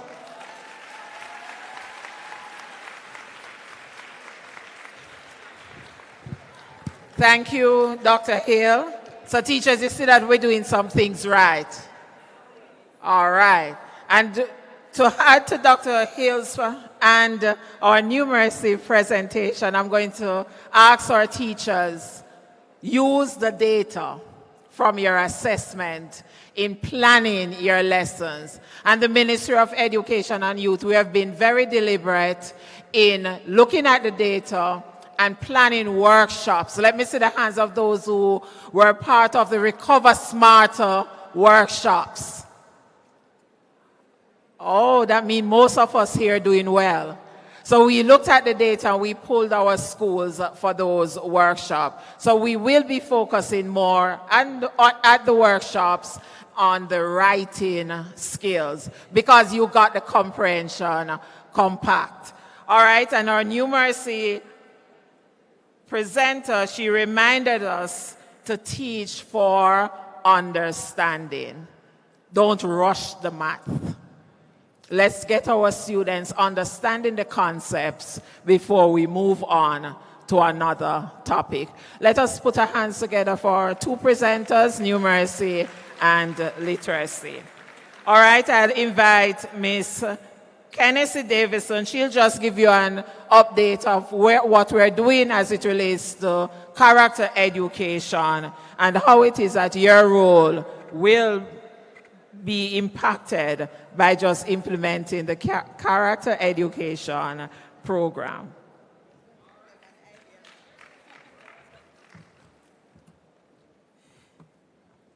I do so adopt the protocols already established, but to greet our Minister of State, our moderator, and our peers. Ladies and gentlemen, it's 3 to 4 minutes of character education, saying to you, as a Ministry of Education and Youth, we are aware of the gaps, especially those even so more highlighted since our visit from COVID-19. And so we're being deliberate in making the response in the form of character education, which actually is specific to teaching not just students, but adults as well, how to care about, to understand, and to act on those core values such as respect, honesty, integrity, just to name a few. And so come September, the ministry will be rolling out in 140 schools, phase 1 of this.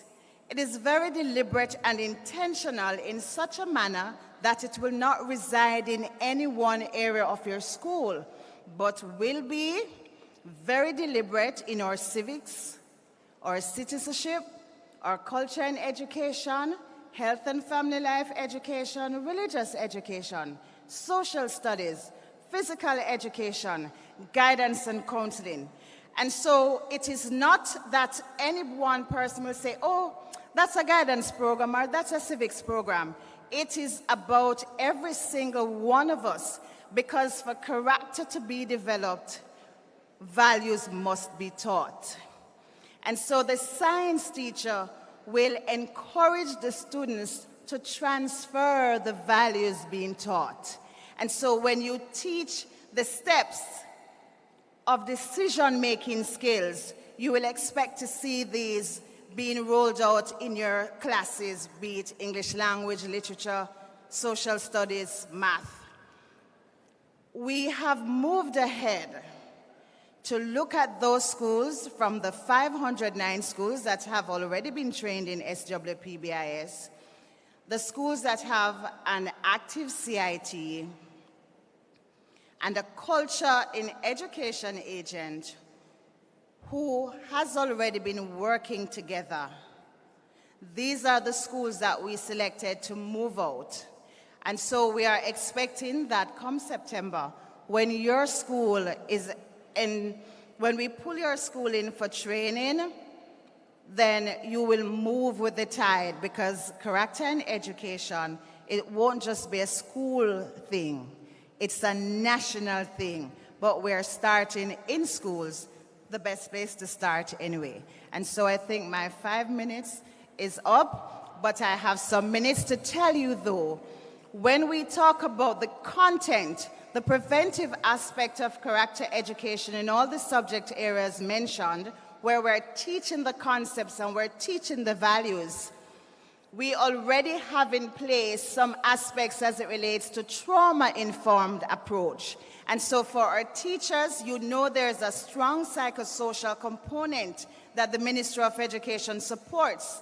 It comes to your schools through the integrated services delivery system, and it is not just for students. It is where our ministry, because most of us here will tell you, we worked in classrooms too, we worked in schools, and we are well aware of the variables. We are aware of the situation to first and foremost, a teacher is an individual. A teacher is a member of a family. Sometimes the teacher is the sole member of that family that everyone turns to. And so teachers also have challenges that are beyond the classroom. But we expect you to be at your optimum in the classroom. And so we have gone ahead to put funding in place so that those psychosocial needs that you have can be met by professionals paid for by the Ministry of Education and Youth. Ladies and gentlemen, none of us makes the decision to buy on ourselves illnesses. And so if you're challenged in any way and the clinical services are needed, make contact with your regional offices. The services are here for you. We understand what stress is. We know what stressors can look like, and we know how this can impact the way we trend. We want you mental health ready to trend with us. So come on board, speak to your guidance counselors, speak to your guidance officers. The integrated services delivery is here to assist you as you ensure our students become the global citizen he and she have been designed to be. Thank you.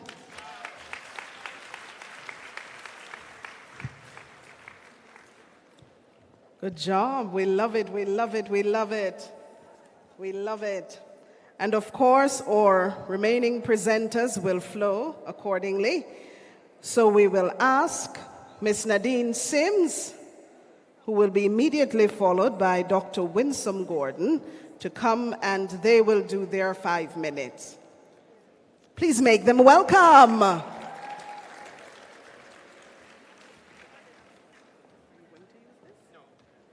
Yes, I will. I don't see my presentation yet.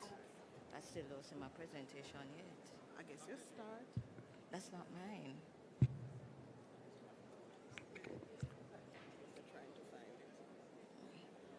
Not yet. Good afternoon, everyone. So I'm representing the Media Services Unit, and we are responsible for the educational resources in schools. Now, in the interest of time, we will not be able to delve into all that's available. all right? But I'm inviting you to visit our booth, that you can speak to our officers, that you are aware of what is available. My main message today is to use the available resources. Now, I'm aware that some of us, we don't quite know all that is available. So I'm going to just share this short video with you that you will be aware.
Remember those books?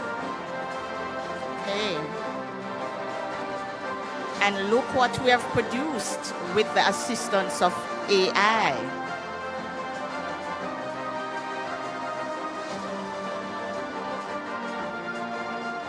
Anybody have received these books so far? Wonderful. All right. The books were delivered to your schools. And so if you have not received them, remember, please speak with the officers at the Media Services Unit booth. Officers at the MSU booth, can you wave your hands that they can see you? We also have samples there.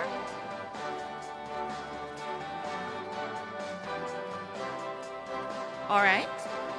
And so the main message I want to leave with us here today as teachers, please use the available resources. It's there to assist you, and you're familiar with the resources. Ladies and gentlemen, annually we spend at least $1 billion on resources, and we're not getting the return on investment. And so we're asking you teachers, assist us in using especially our e-resources, the e-books. At the grades 4 and 6 level, there are electronic resources that's available.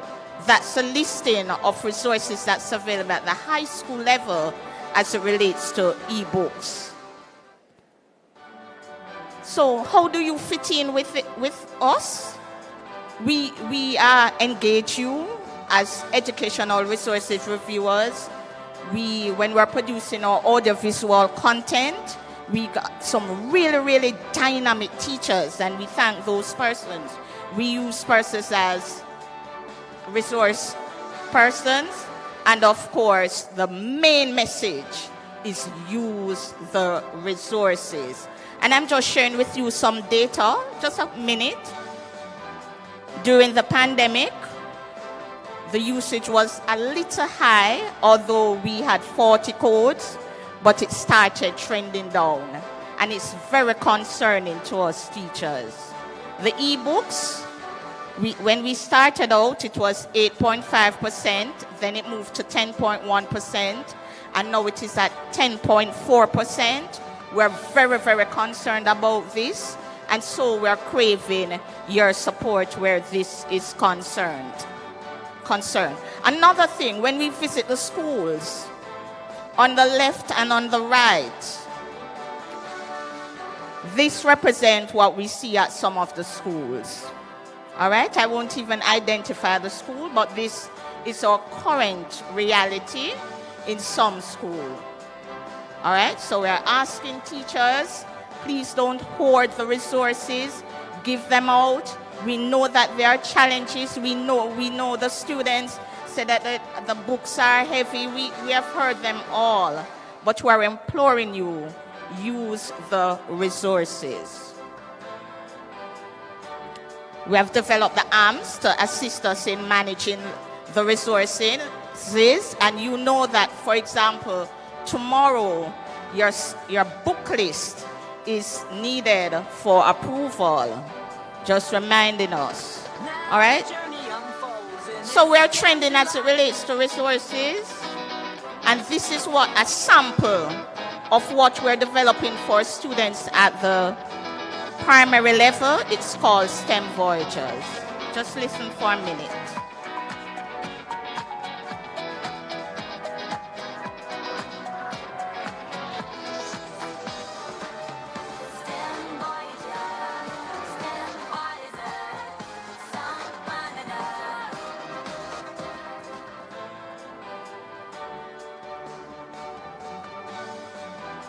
So we have created this in the Media Services Unit to help you to teach STEM and STEAM and STREAM. All right? So just to remind us that the MOE Resources app is available. And this is just a sample of the suite of resources that we have available. As I said, you can get more information at the MSU booth. Thank you so much, ladies and gentlemen.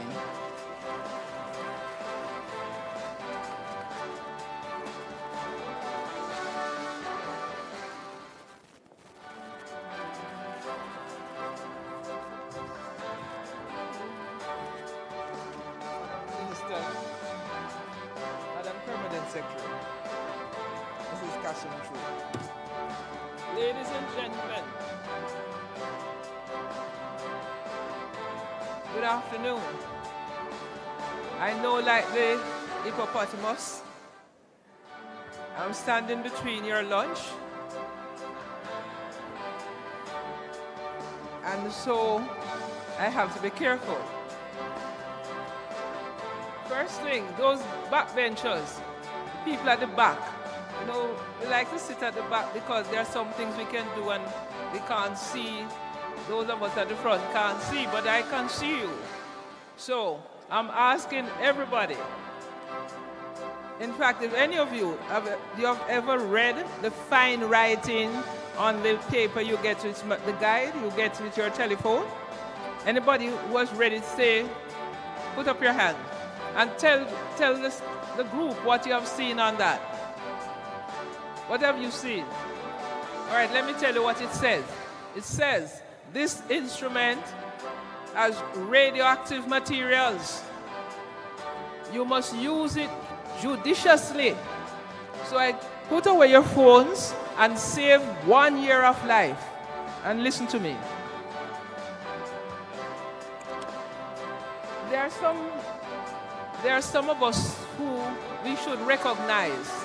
And if you're here, please stand up and be recognized, because you have been outstanding teachers nationally. Mrs. Sewell Powell of Troy. Mrs. Sewell, give her a clap. Where is she? Mrs. Sewell Powell of Troy. Next person, Mr. Dwayne Mulgrave. Discovery Bay High. Where is he? Is he here today? Miss Cheryl Grant. of Anchovy Primary. And that's for 2022. These were outstanding teachers. Now 2023. Mr. Simpson. Mr. Simpson, where are you? Belmont Academy, principal. Principal of the year, and it's still reigning. Miss Esther Lewis, Free Hill.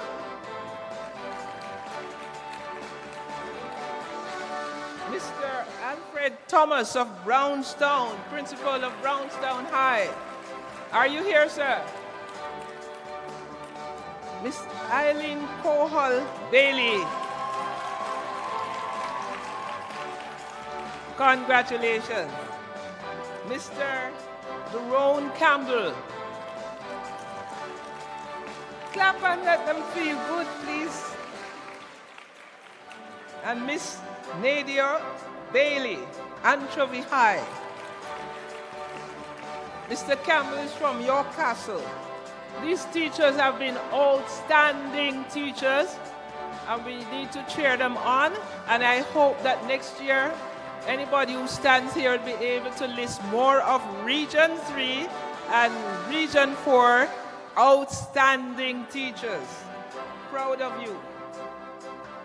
Now, when I took this job, I spoke at a JTA meeting 2009, and I promised the teachers then that with God's help, I would move the profession to the cutting edge, global cutting edge. Today, ladies and gentlemen, our athletes are out there, our musicians are out there, and our teachers are out there. All in many countries, they're saying Jamaican teachers. Jamaican teachers. So clap yourselves. You have an outstanding profession. I can not speak without paying tribute to my own teachers, because my own teachers made me. And I'm sure you feel the same way about your teachers. And so we want the children of Jamaica to feel the same way about you. We have lost some teachers, and it will take me 4 years to replace each teacher physically, but then there's the electronic side.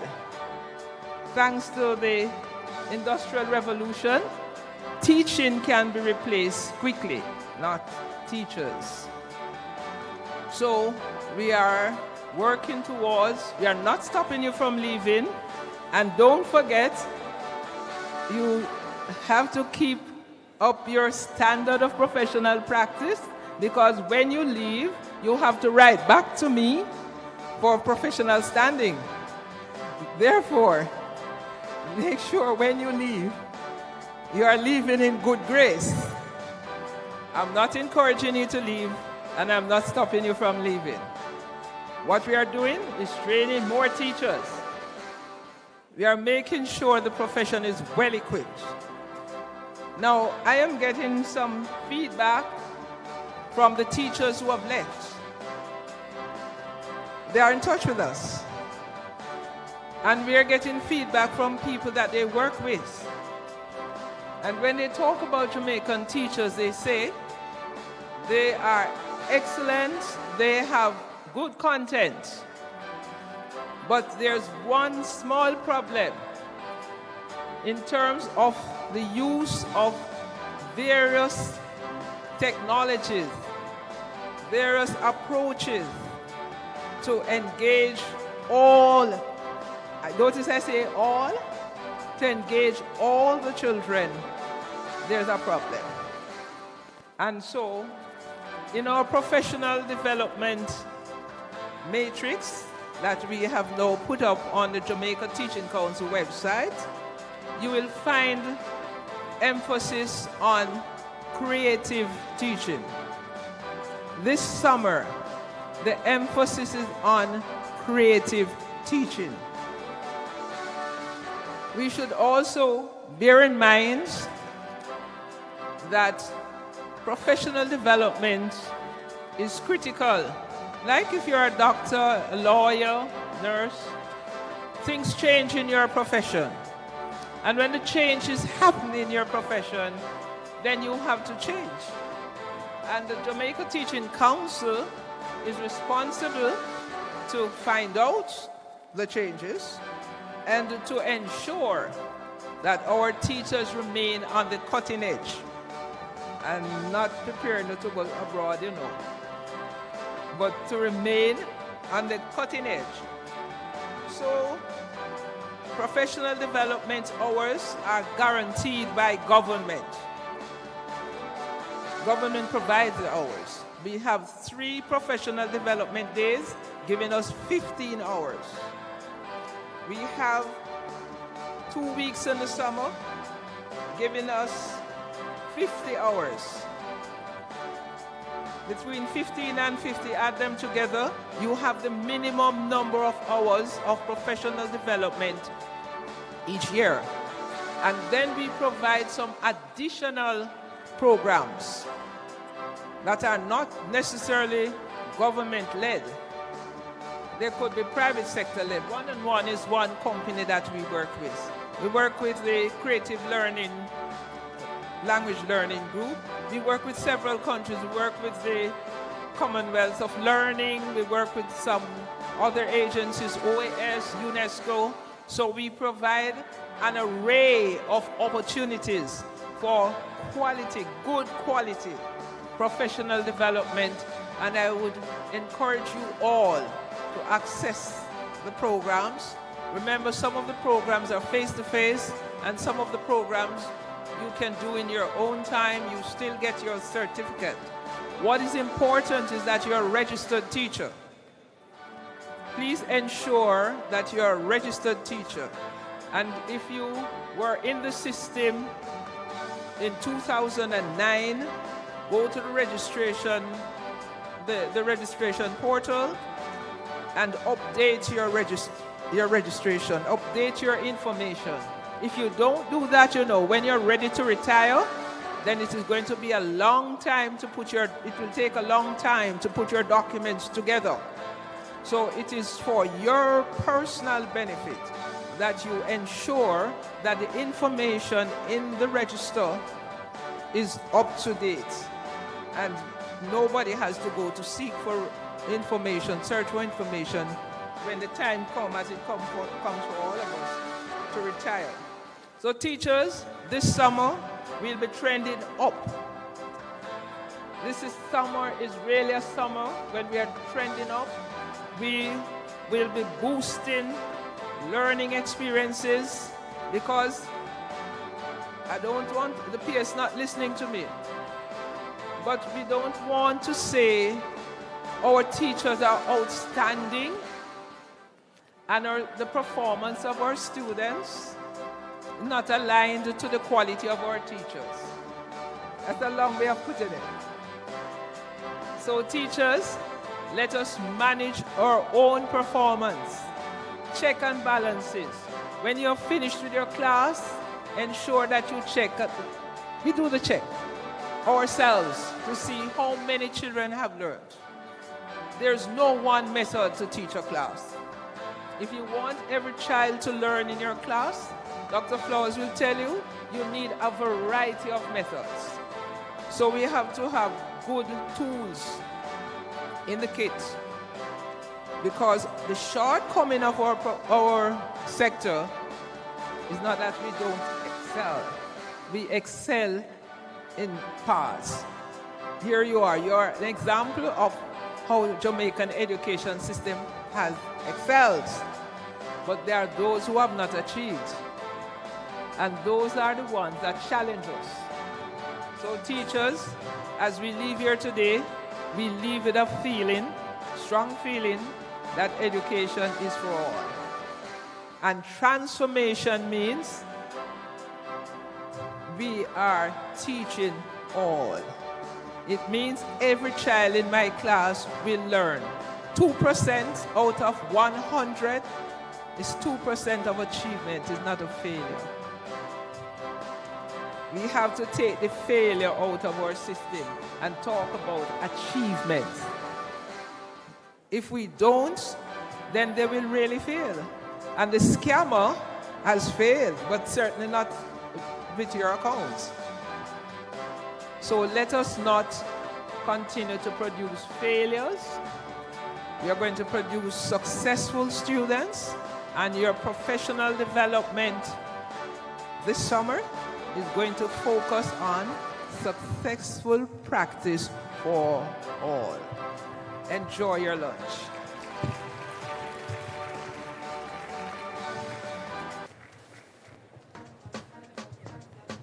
It appears Dr. Gordon sensed my movement.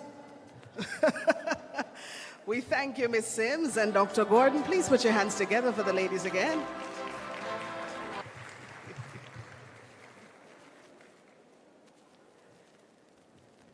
And of course, we have a launch that is going to take place at this time. Ooh, yippee, launch. Somebody say yippee. So we invited this time Miss Ruth Ann Carr, Director of Communications, and she will be launching How We Trend. Ladies and gentlemen, put your hands together for her. Of course, while she's coming, we invite you, after we're through, to visit the booths, collect the resources. We have media services, sixth form pathways program, technical booths and all. And of course, you know, I have to mention the sixth form pathways program because I'm the technical development officer in the region of Trailblazers. So ensure you visit the booth. Are we listening? Those in the back bench, are we listening? If you're able to hear me, give me a wave. Lovely.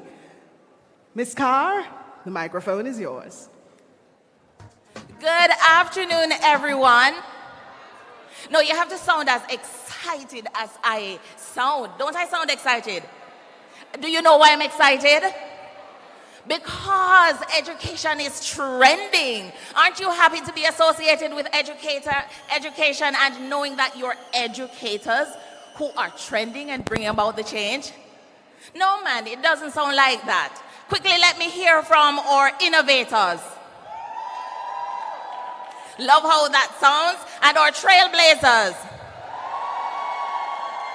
Innovators, you have to come a little better, I have to tell you. But we are here today to talk about hashtag How We Trend. How many times do you hear about trend and you're like, I'm doing innovational things in my school. I'm doing awesome things here, and I need to ensure that everybody knows what's happening. This is specifically for you. You have a school gardening project, we want to hear about it. You're figuring out how to use potatoes for electricity, what? Come on, we want to hear about it. Every single thing that you're doing as educators, as your, even your students, we want to know about it. We want to share it on our social media pages. And we want you to use the hashtag HowWeTrend. So I'm going to quickly invite my videographer to join me up here, because before you even get a chance to create your video, we'll create one for you. So our innovators from Region 3, we want you to say, we are, I love the correction. Correct me again, and I want it to be as loud when you say that you're the innovators. Region 4, we are the innovators, and that is how we trend. So let's do it. After 2, 1, after 3. 1, 2, 3.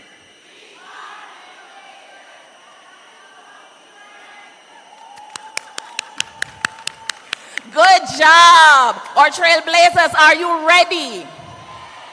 Come on. Do I have to tell you what to say, or do you know already?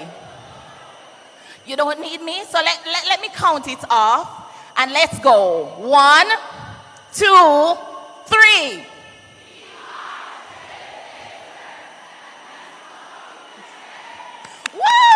I love it.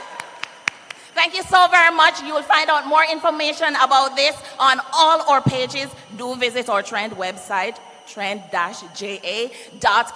Share everything that's happening within your schools with us, and be sure to share them and say at MOEY Jamaica, and then use the hashtag This Is How We Trend. Thank you so very much for your time, and I look forward to having tons of videos to go through. And in case you don't have a personal Instagram page for your schools, send it to us at howwetrend@moey.gov.jm. Thank you so very much, educators, and continue to trend.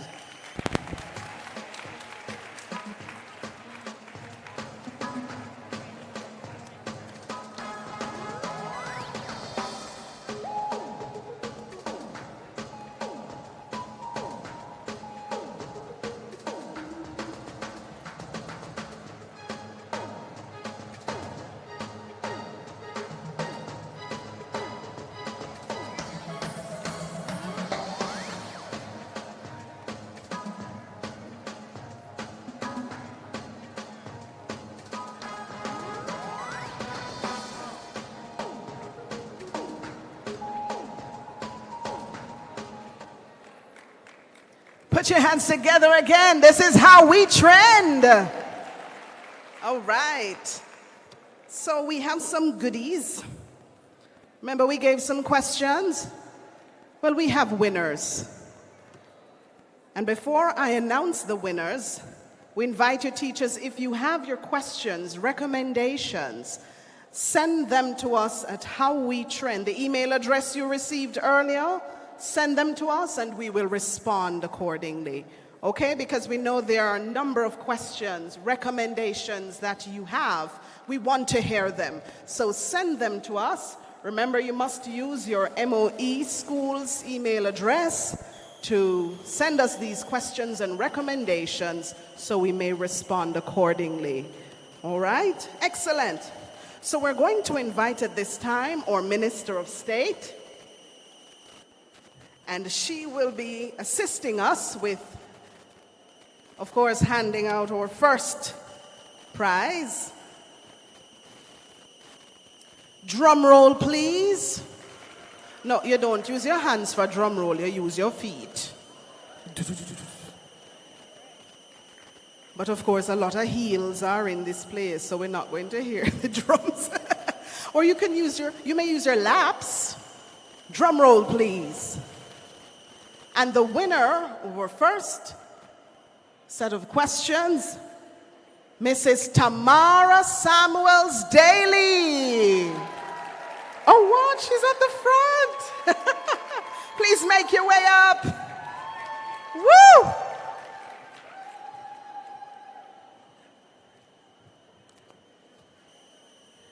I don't want to get caught in the picture, you see.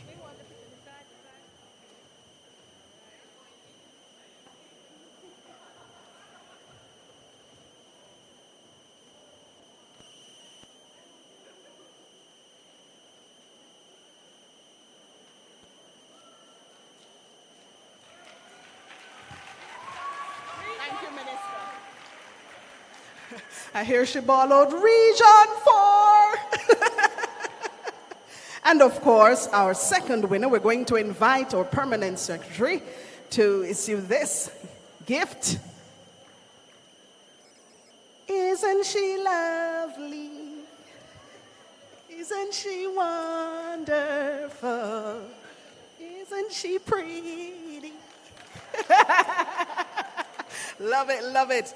And so the winner of our second prize, drum roll please, Miss Sandrine Hill. What? It's the front row people. You see why you must not stay at the back of the class, man? The signal travels faster when you're at the front. Lovely. Put your hands together again for Miss Hill.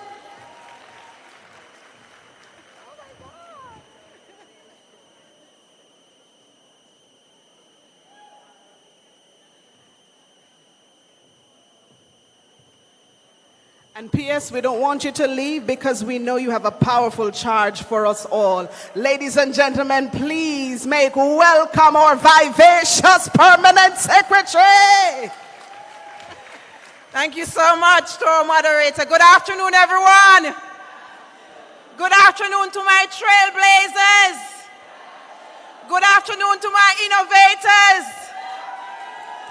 It is really my joy to come in and to see my teachers. We have been dreaming of this moment. You know how we lead education. From the central ministry, we don't get a chance to interact with you. We talk a lot to our principals, right?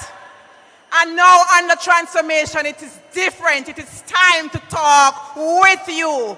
That's why we are trending.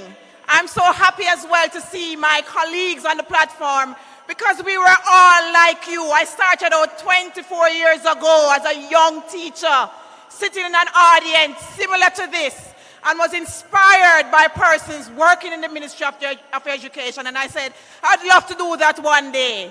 And here we are. So we are here as inspiration for you, and we are here as evidence that we are doing the work, and it is being done by people who understand the ground up.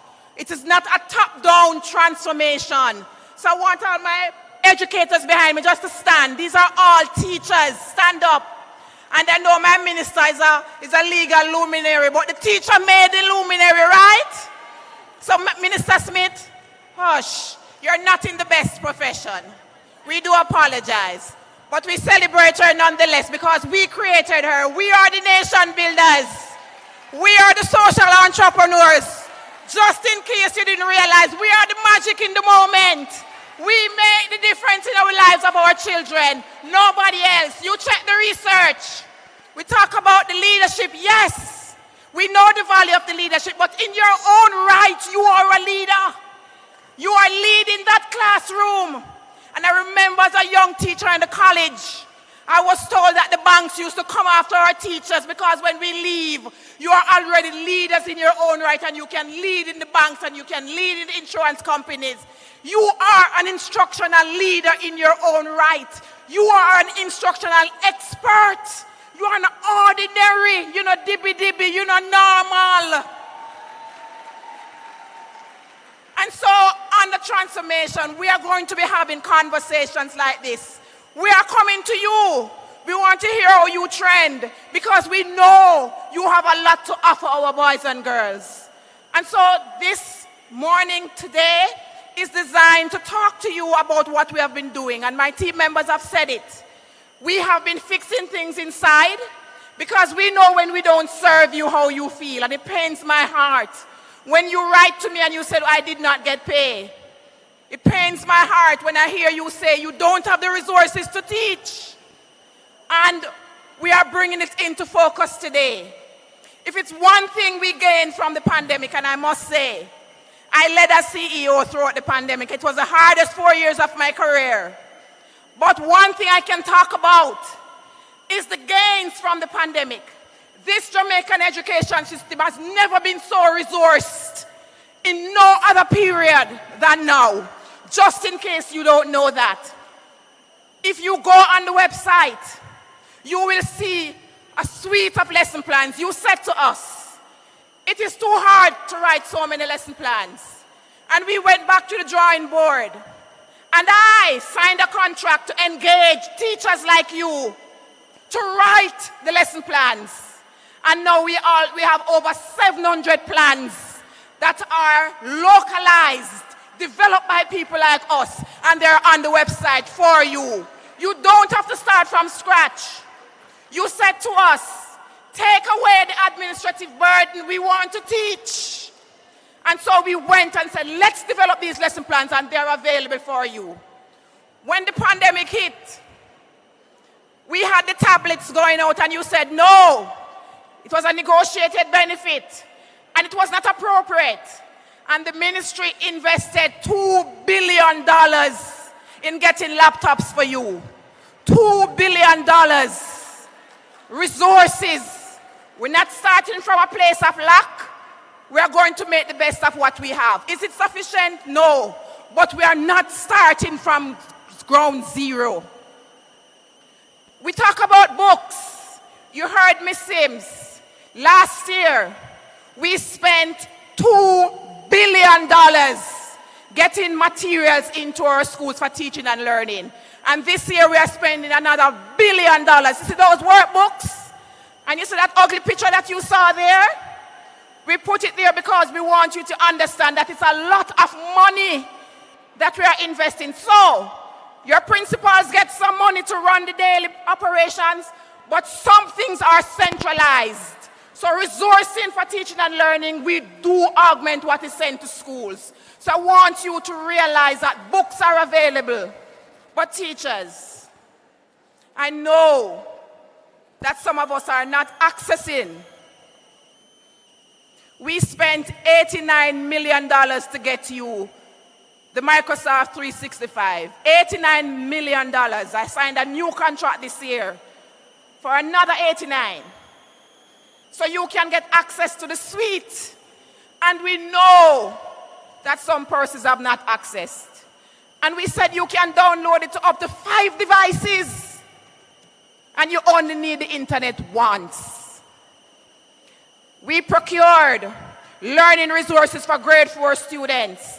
The same learning hub that the rich families have access to, we went into partnership with Learning Hub. And we buy licenses for all grade 4 students. 40,000 licenses, and we send them out to you every year. And teachers, never cry. I am not getting value for money. You don't even open the license. And you don't know, don't it? Because you don't see the bulletins, don't it? We gave every single one of you an email address. And we send all the teacher-related bulletins to you. Only about 500 persons regularly access the emails. We know. We see when you activate. We see when you respond. My high school teachers, we bought books. Over 40,000 licenses for English language, mathematics, so you don't have to take the heavy book to school and into the classroom. You put it on your laptop and you don't access the books. I have to pay. We have to pay. And we cannot get back the money. We are not starting from a place of lack. So I'm going to beg you, activate your email addresses. That is assigned. If you are not seeing it, please visit your office. There's a bulletin. We're going to send it again. For everything that we presented here today, it's sent to your email address. Every single presentation. The report from JETC, the commission that was sent to your email. The abridged version, it was sent to your email because we believe in knowledge and the power of knowledge. There's no secret in education. What we know, we want you to know. So colleagues, you're going to trend with me this year because we're going to move the numeracy and literacy rate. So my technical people talked about it. Last year, numeracy was 63.4. Literacy was what? 64.7. All institutions got an individual target because we are not all at the same place. That's the average rate. Every single school was written to, this is your numeracy and your literacy target. Let me see the hands of those who have seen it. Dr. Gordon, is what we're talking about? So that's why my teachers are not trending, because they don't know. We're going to send it to you. And the target for this year, in a couple of weeks, we'll be getting the results for grade 4. The target for this year for literacy is 68%, and for numeracy, it is 64%. So we're going to celebrate that in a couple of weeks from now. Please pray with me. We're awaiting the results. And next year, because we have to talk about next year, we're moving that to 72% for literacy. And we know the numeracy is a little technical, so we're going to move that to 64.5. Work with me, because we have to work on the understanding. You heard the presentation today. It's not the drills. It is the understanding of the concept so they can apply it. We went into STEM STEAM pilot this year. We spent $50 million creating access to a 21st century STEM platform that is used across the United States. Some of you started well. We started with 42 schools, only 33 schools continued. We still had to pay. We cannot waste the resources, colleagues. We are investing in a lot. This year, we're going to do some things differently. So instead of sending equal funding to the schools as we do, 193 primary schools and 55 high schools will get some resources differently. So we talk about differentiated learning. Now we're talking about differentiated funding in transformation. Are you with me? So why 193? Why 55? When we looked at the NER reports, the NER reports inform that 193 of our primary schools are unsatisfactory and below. And our high schools likewise, 55 of them. Under transformation, we have to transform that. So those schools, you'll be hearing from us. You are being targeted for the summer academy. We have budgeted some funding for the summer academy. That is about you. We will be coming with more support for literacy and numeracy. So you are familiar with literacy 1, 2, 3, are you? You have seen the resources? We invested $20 million in printing those books so you can get them on the cards last year, and we are going to do that again. So we are coming with literacy 1, 2, 3. We are coming with literacy 4, 5, 6. So the upper primary will be supporting you. You already are familiar with the CLBL program. Some of you are on that. We are coming back with that. Some of you are familiar with the LEAP program in our high schools. We're going to scale that. All of these are literacy interventions currently in place. We're going to scale that to support what you're doing because we're all teachers of literacy. So that's what we're talking about when we say trending. It's not the same education system. So I want you on board with us. We cannot do this without you. It's not about what you do. It's about how you make our students feel. So I was out of work yesterday, unwell, and I said I have to come today to talk to my teachers because I want you all to know that we are in this as a team. This is not the us against them.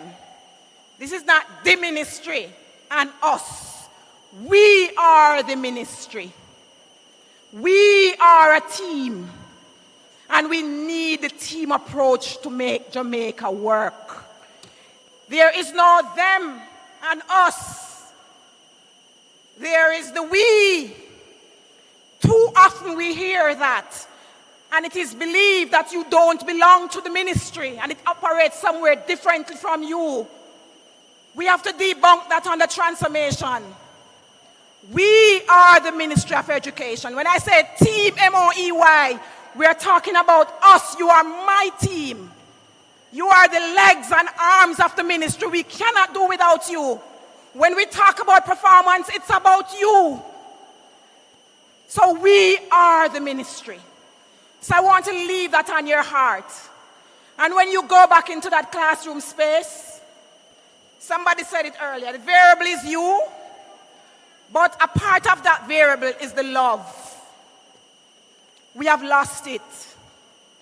Our students are not feeling it. They are not giving it. And the burden is upon us. Everything comes to you because we have broken families, broken homes. You too are broken. And so Mrs. Kennedy spoke about the clinical therapeutic funding. Colleagues, we have put aside $15 million. This is the third year of it, where you can just call the central office, your regional office, and we put you on to clinicians that are working privately in this country. They don't work with us. We don't know them per se. Your business is private. You need some help. You can't spend your money right now for that because you have other things to do. We have that funding in place for you. This is the third year that we have set aside $15 million for you to access clinical support if you need it.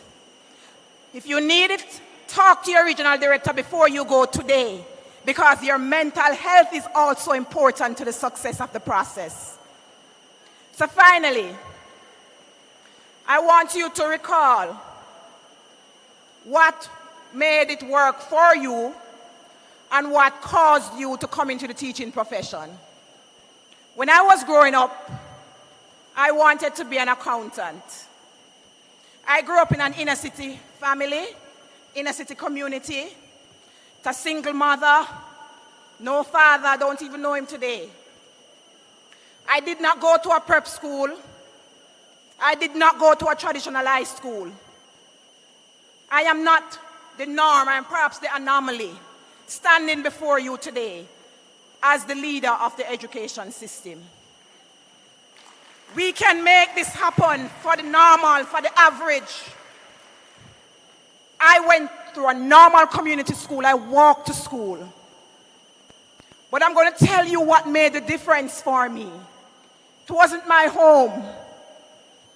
We had conflicts every day. We had community feuds every day. There were gunshots every day, almost every day. We had to be fighting for our lives to survive.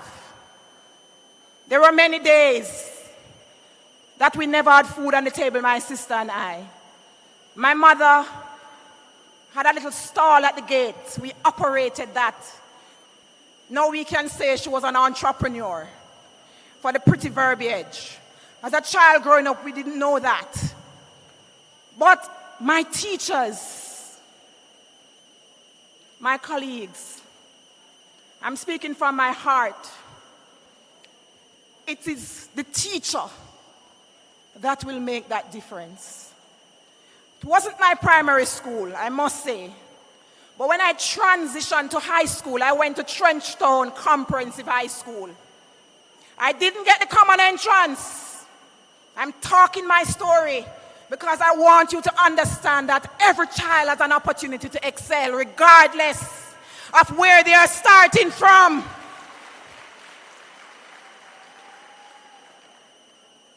And when I went, I was a loose child running up and down.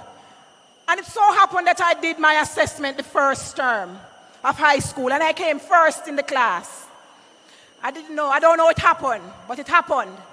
And my teacher, my form teacher, called me, and we had a coaching conversation. I can say it nice like that now, because as a child it wasn't like that.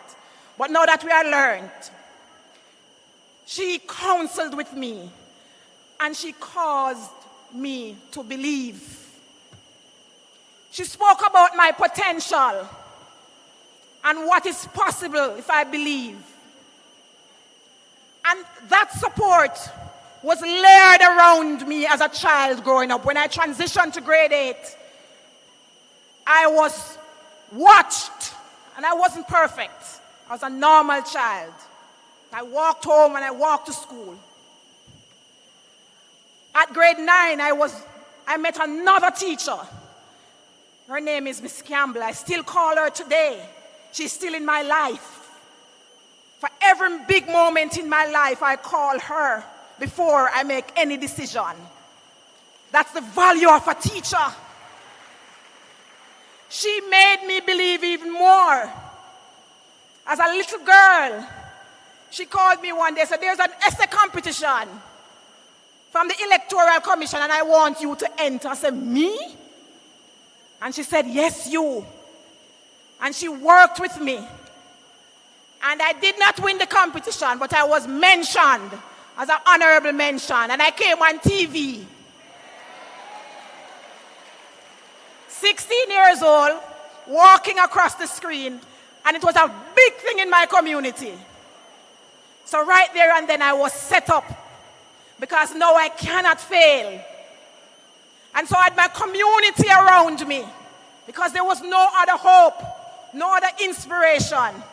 And I had my school around me. This is an inner city community, and this is an inner city school, a comprehensive high school. And we say it is ordinary. But my teachers they were behind me. I remember one day, my principal called me. I did not do well in my exam that year. I came first, but my average went down. And I was called. And I was scolded. I did not understand that there was so much hope invested in me. And so I was given a good lashing that day in my principal's office. And I had to get back on track. Now, my mother did not buy any books for me. We never had it. But I was And I'm still the eldest of the two children. So as the older of the two, she added me to her bank account. And I'm telling this story. It was a disobedient story, but it worked in my favor. Now I wanted my book for the teacher who I loved. I wanted to have my tools for that class because I wanted to impress Miss Campbell so much. And my mother refused to buy me my book. And I took the bank book and I went downtown and I withdrew the $500. I have all the receipt today. And I kept that receipt. I went to class and I was happy in Miss Campbell's class. I was doing well and I had my book. But the day came that my mother found out. And I thought that if I showed her how I spent the money, she would be proud of me. I got a good whopping. But it was satisfying because Miss Campbell was there with me. And guess what? I needed some more extra work. I could not afford extra lesson. And she said, do not worry, come to my house. And I went to her house for several weekends because I couldn't join the class because I couldn't pay at that time. And every Saturday, she worked with me. I am standing here today because of a teacher or because of teachers. So my colleagues, my brothers and sisters, just in case you feel like you're not making a difference, I'm reminding you, you are a big deal. You are making a difference in many lives you may not know. But do not lose the love and the care in the profession.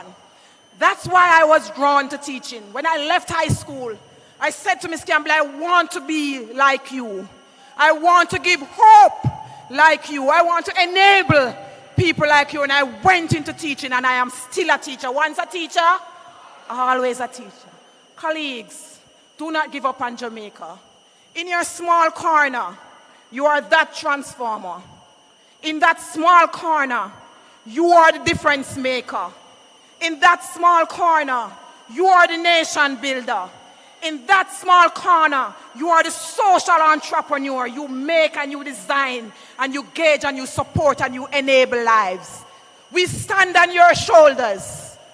You are a big deal. And that's how you trend. If people ask you what you do, tell them you are nation builders. Tell them you trend. You are transforming lives for national development. That's what we do. We make the difference. And I have no problem talking about my antecedents. It has made me stronger. Because it's not about where you are from. It's where you are going. It's not about what has happened to you. It's about the choices you make. Can we choose to love today? Can we choose to be that difference maker? Jamaica is relying on you. That's how we trend. Thank you very much, my teachers. We love and appreciate you. God bless you. Let's go forth and trend with love. Let's make a difference in our small corner. We can do it. That's how we trend. Bless you.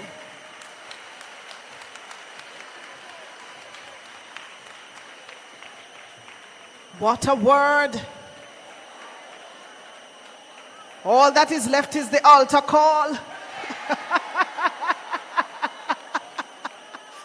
What a word, what a word, what a word. What a word. Sir, can you come back for me, please? This is what I want you to do, and then we're going for lunch. I'm not going to talk long. Don't worry yourself. Thank you all so much for coming. That's the vote of thanks. Thank you all for coming. Thank you all for coming. Not going to talk very long, but this is what I want you to do. We're all going to stand, and we're going to say, we are the nation's teachers, and this is how we trend. Woo! All right, are we ready? Get your best voices and you know, straighten out your face and fix up your clothes and, you know, we can't trend and look chaka, you know. Are we ready? You remember what to say? So after 3, 1, 2, 3. We are the nation's teachers, and this is how we train. Awesome, awesome. Uno look good to see, if you ever see how uno look. All right, to the back, we have about 3 stations for lunches. And so we're going to ask you in an orderly manner to proceed for lunch. We also have water stations because we want to ensure you are fed. You've been good teachers. So teachers, thank you so much for joining us today. And it was my pleasure to be your moderator for today. Have a good one. Join us in unveiling Trend's 7 pillars of change. Together, we are creating an inclusive and accessible world-class education system for all Jamaicans. We are transforming education for national development for a brighter tomorrow. Together, we will get education trending.